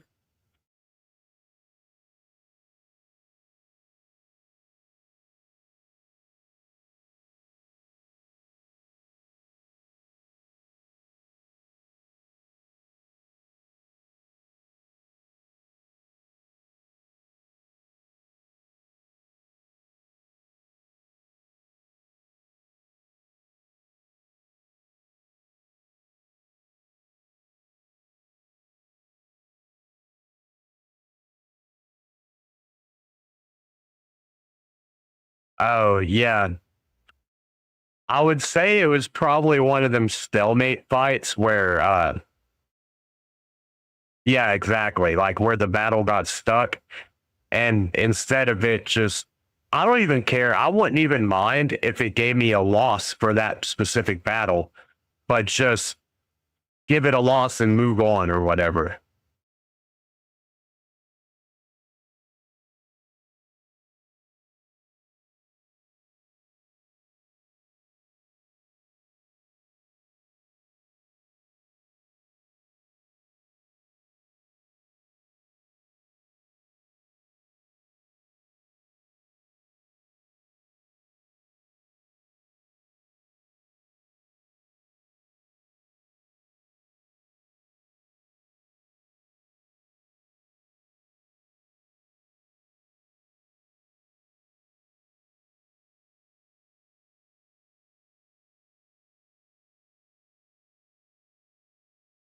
That Encore, the champion I was saying I had like 660 resistance on. For some reason, she wound up with 250 crit damage. And there wasn't really any way around it because it was a crit damage amulet that triple rolled into speed, or sorry, resistance. And so it was like, well, we kind of need a triple roll resistance, but I mean, it was just funny that a just straight support revive that cannot do any damage whatsoever wound up getting, yeah, getting that crit damage.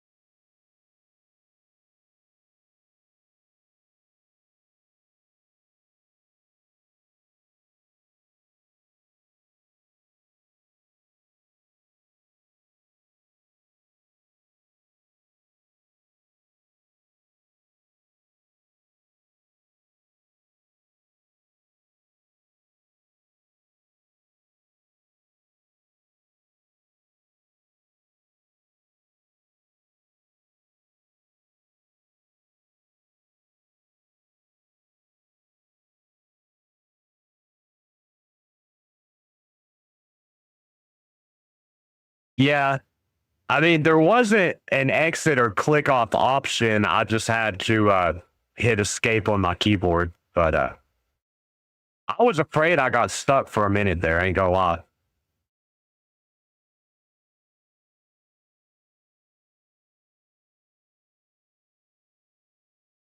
Dude, that Death Knight is so freaking slow.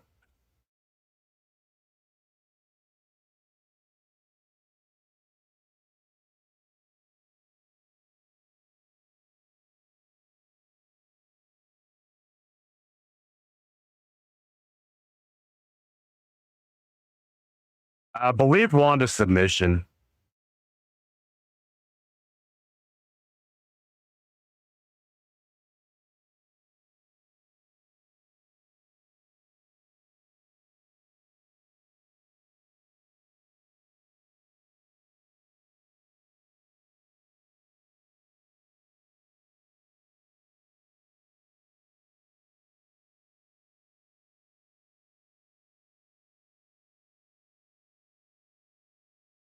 Well, what do you recommend?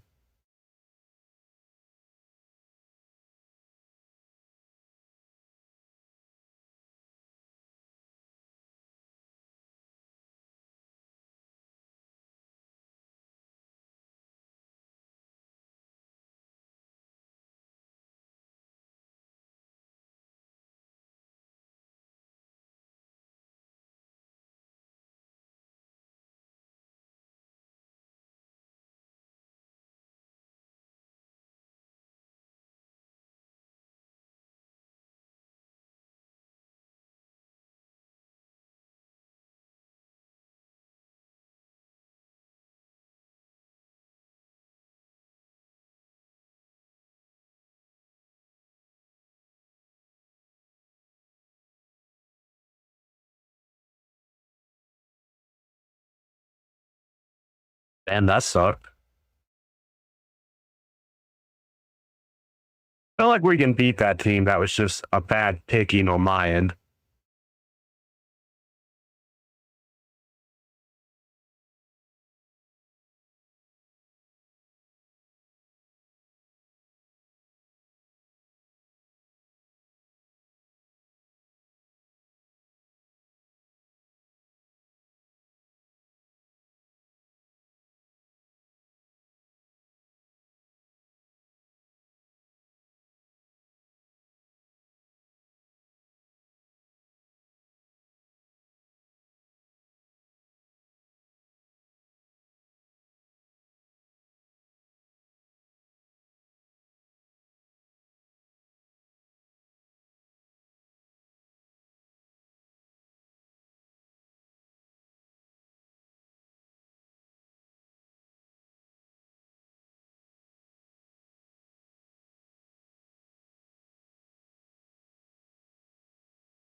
Oh wow. I didn't do it till like 2 years ago.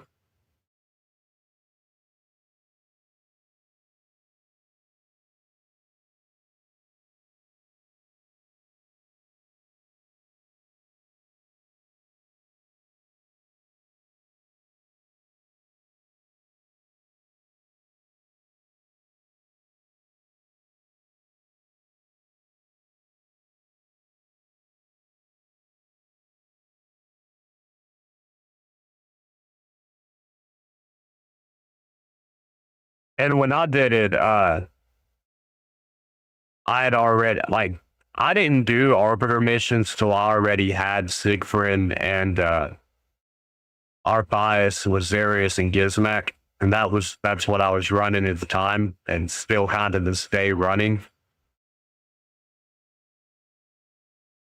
Until they gave the Geralt buff, I'd been running pretty much the same team. I'd swapped one or two champions out here and there, but not basically the same thing for 2 years. Actually, the first mythical I got was Frony, but I didn't use him.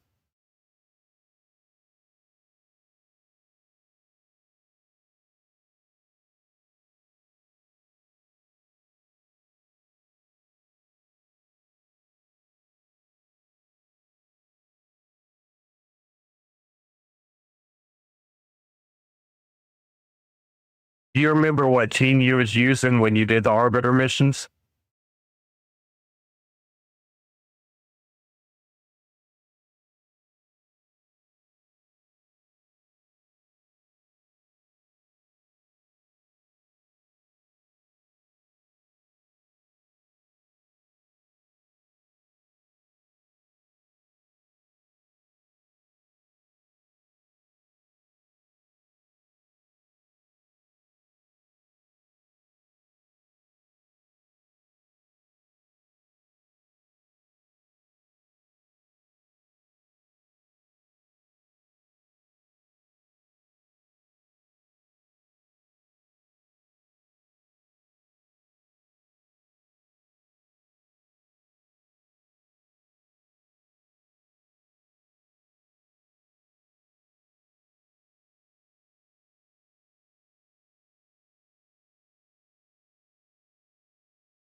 Yeah, I believe it.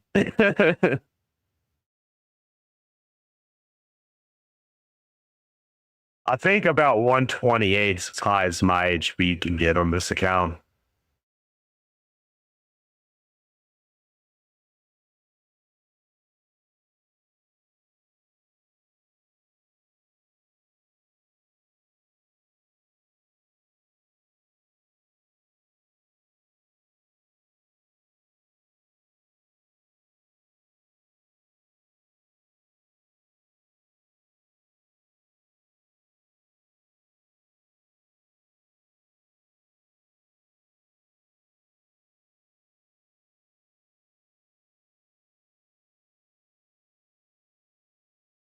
No, I don't have a Stormcaller.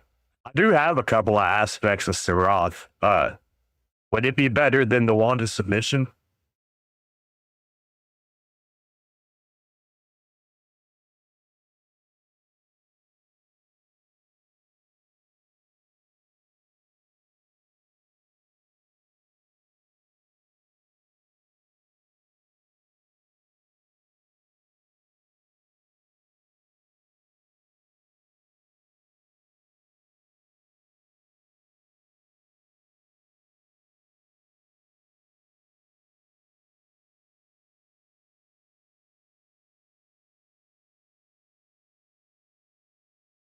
I don't even remember what aspect of Sirath does. I know I have a couple of them, though.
Did you empower her or put it into Faction Guardian?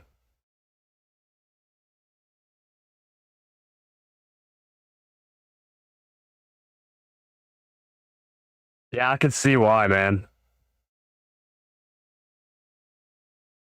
This my main account that I'm on here. My first legendary was Mortu Macabre, and then my next legendary was Mortu Macabre. Then I got a the what Argor the Blood Eater, or whatever, and an Archbishop Pinthroy, and then another Mortu Macabre. So I had 3 Mortu Macabres out of the first 5 legendaries.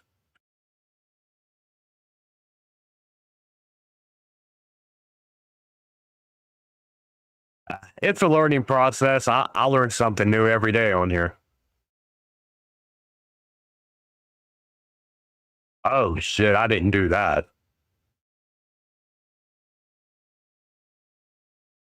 Now, I did pull, I remember Anacrite or Anacrite, however you pronounce his name, was the first epic that I pulled.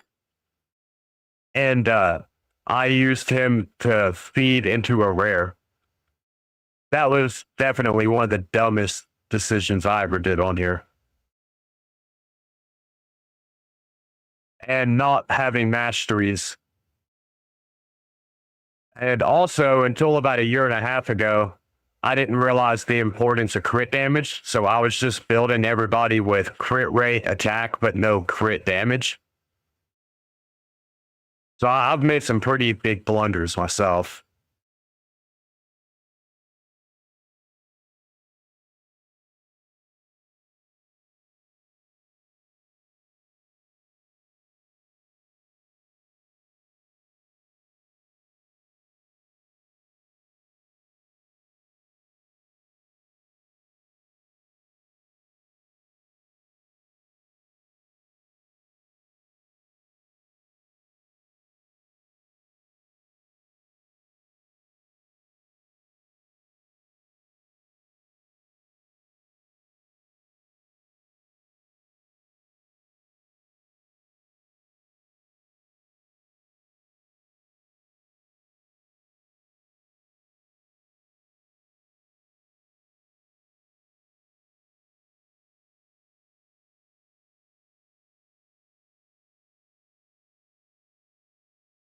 I don't have any mythical rare relics.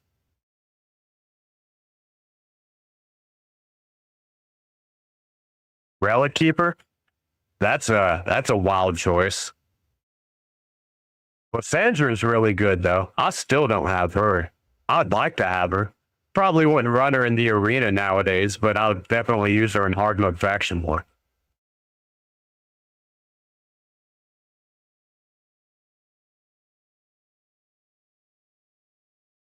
I have that legendary relic that gives you delay.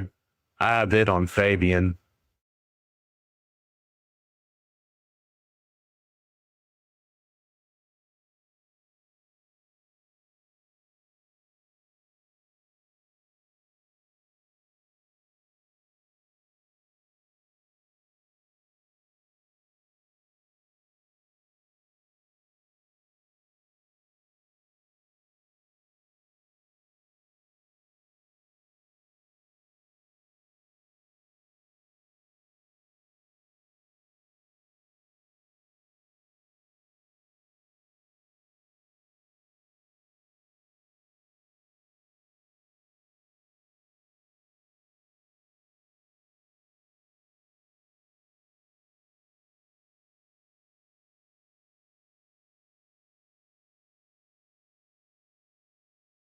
What's up, Soulstone? Good, man. You?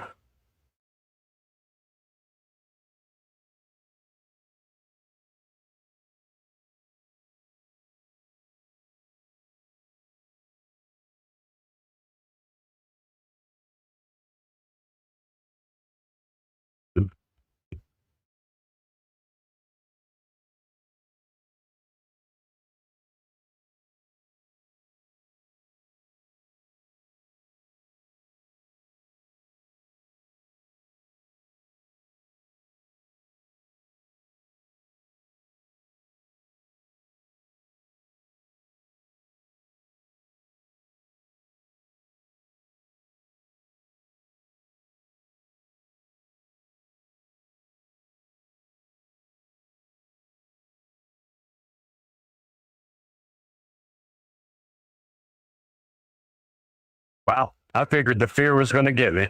We're about to hit platinum.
Oh, hell yeah, man.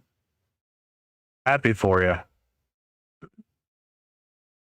I still haven't got any mythical fragments, which I think I might have just said that. But either way.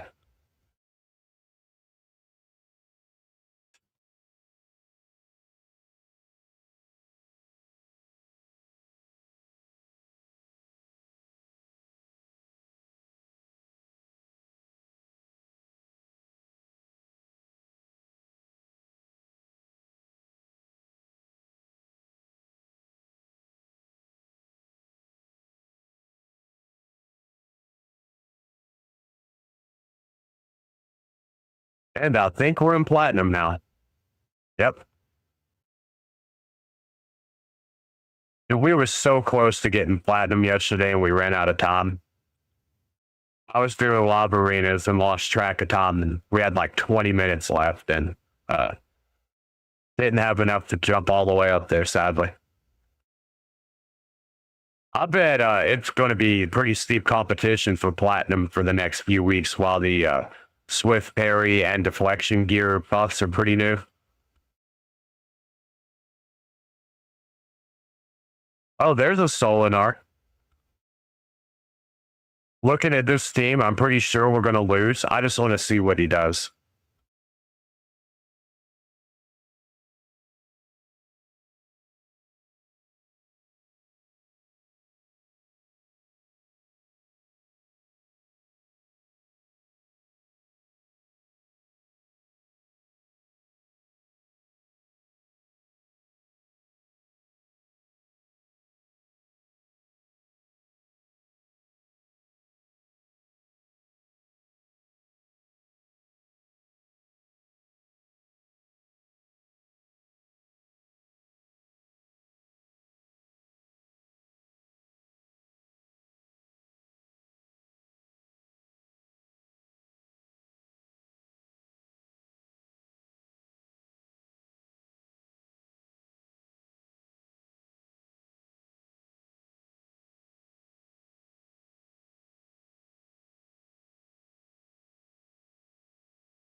Yeah, I remember Tyrell back in the day. His AoE plus the stun made him pretty good in arena too.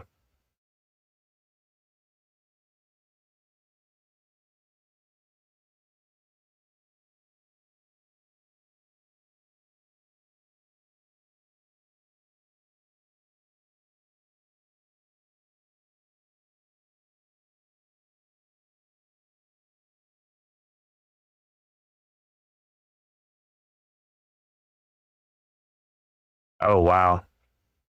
I mean, Roanna's, well, back in the day, Roanna's with that AoE stun was good, but now he's nothing too crazy.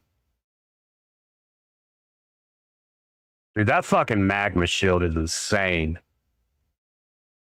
Can it be stripped? Yes, it can. Wow. I wholeheartedly expected to lose that.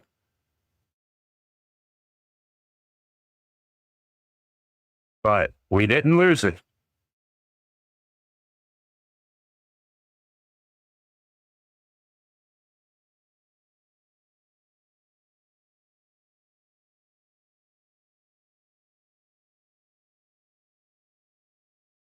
And they got full material on a nail.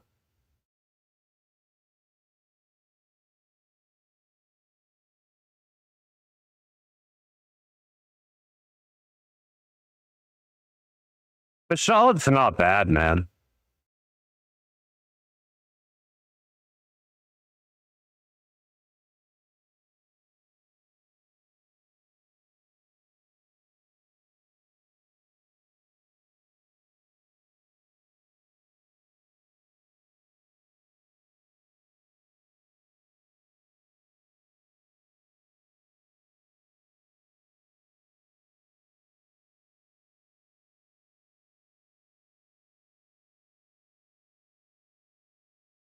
Ah, fuck you, Nell.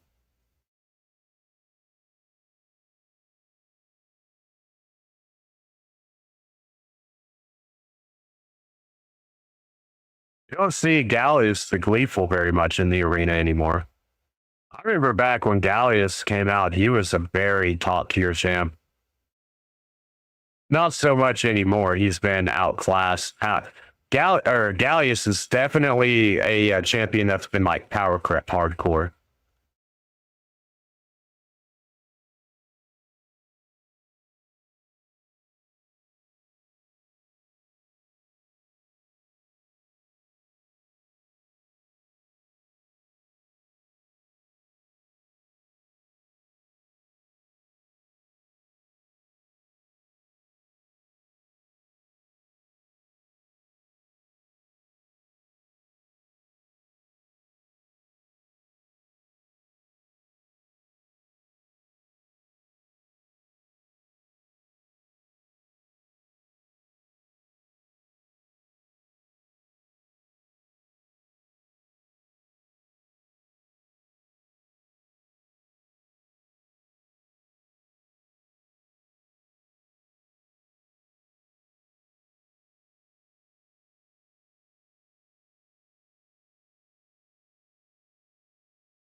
That's a tainty Fabian. Damn. Well, I've lost this one.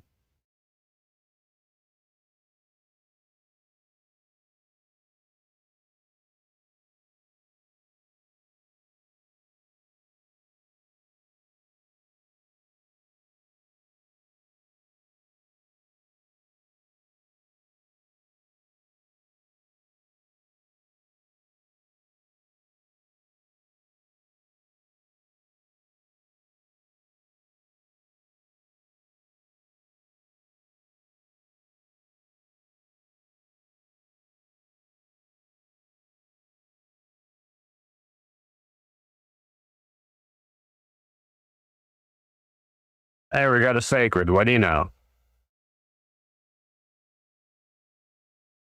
What the crap, man? This fight's been going on for 20 minutes. I can't outdamage the heals. Oh, bring in Venomage. Duh. Dude, heal reduction is so important in Grim Forest. So many different stages require it for one reason or another.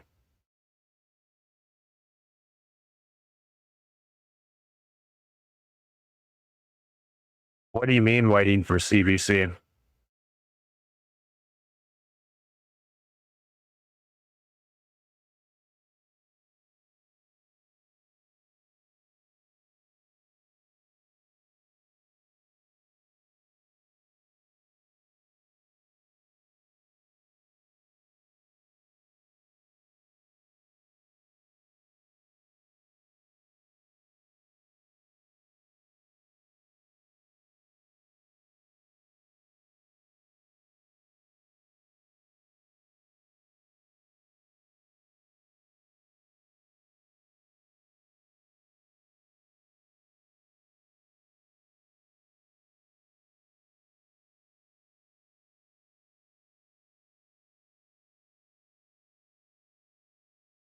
Uh, 2 days.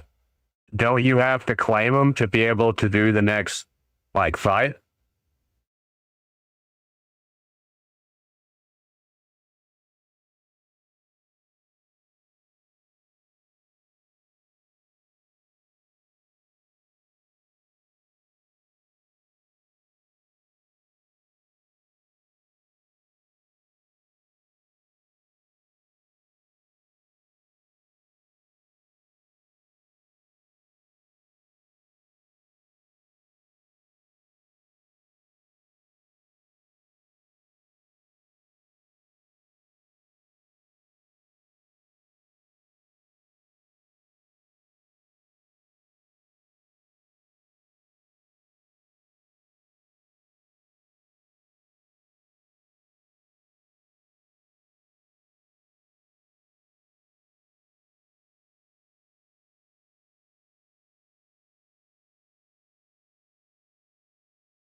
And I had heal reduction out, and he's still healed up.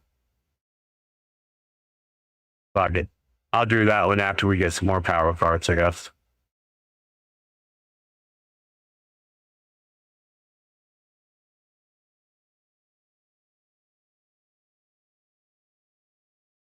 Yeah, I haven't. I'm working on masteries still, so He's on the next rotation of champions I put in, but I'm trying to get all these like void supports built up so I can try to do a void team or at least make use of Odin, Noel, and Sir Nick more.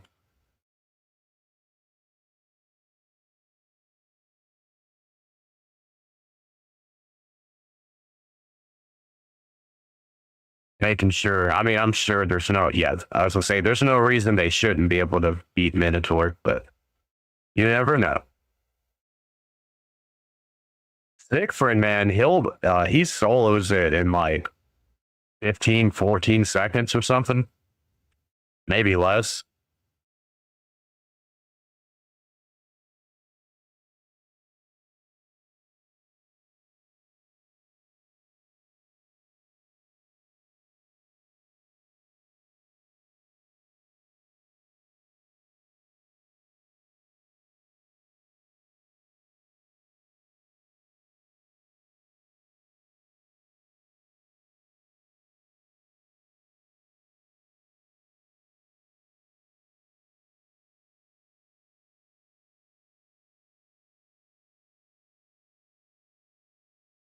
What type of gear do you have Ashtonar in?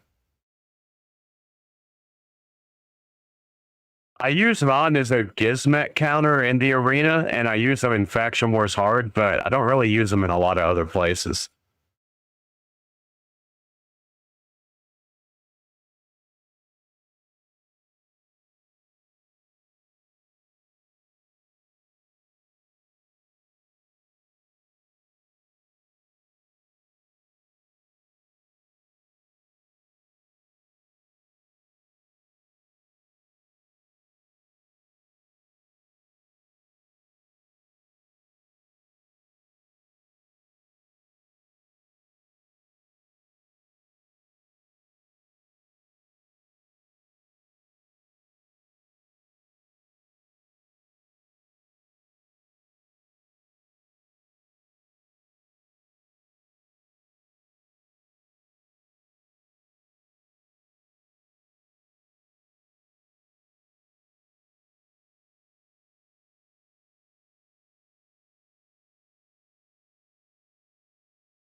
That's a nice wing. Attack with attack percentage triple roll. Savage and Snowskin perception per arena. Oh yeah, that thing I can definitely see about.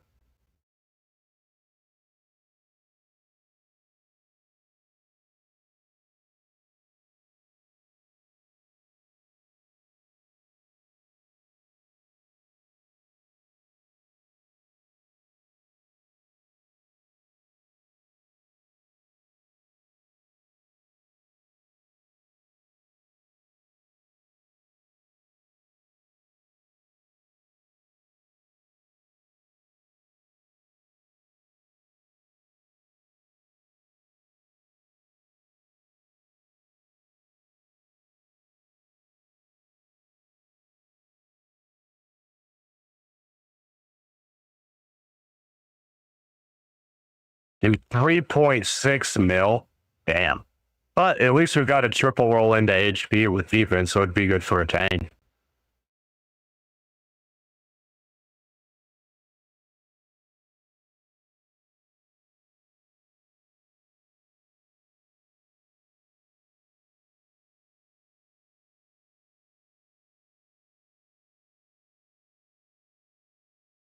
I use Wallmaster, Tharion, and Garrel and Teox for my 3 Hydra teams damage wise. Garrel and Wallmaster Tharion, they both put out close to a bill. Sometimes it's a little bit over a bill, but most of the time it's like 900 and something.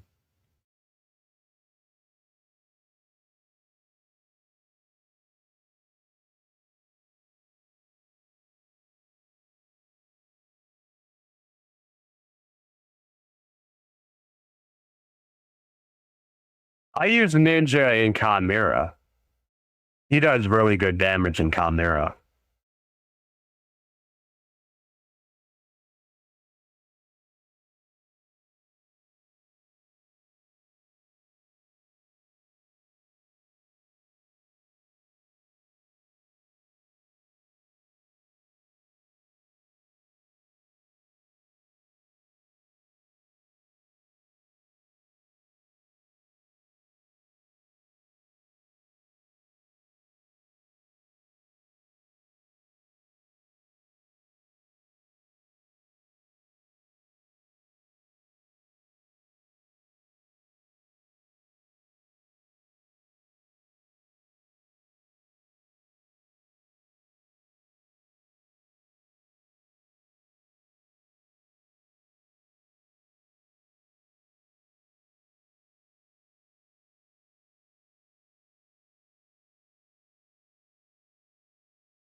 What about averages? What do you mean averages?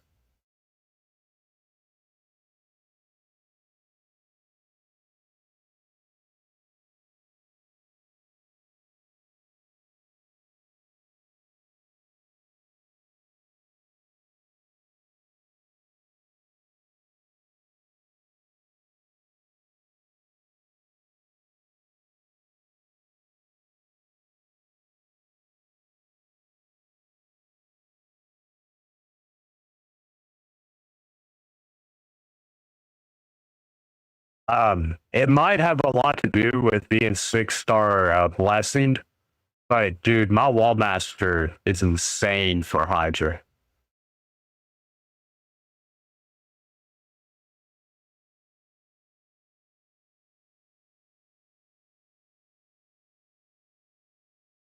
And he's pretty good most other places as well, but he really shines in Hydra.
He is definitely a good plug and play option.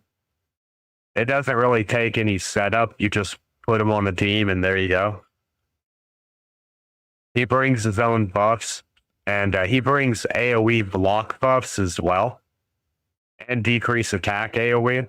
So, I mean, he does bring a lot to the table other than just damage.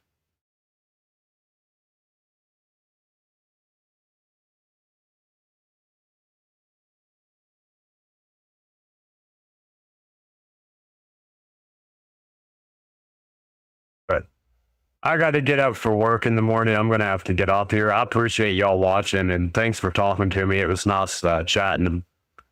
I'll be back on tomorrow about 6 o'clock. Y'all have a good night. And yeah, I totally spaced the filter. I wasn't thinking about that. Like I said, I've been up since like 5 o'clock this morning. I'm definitely ready for bed.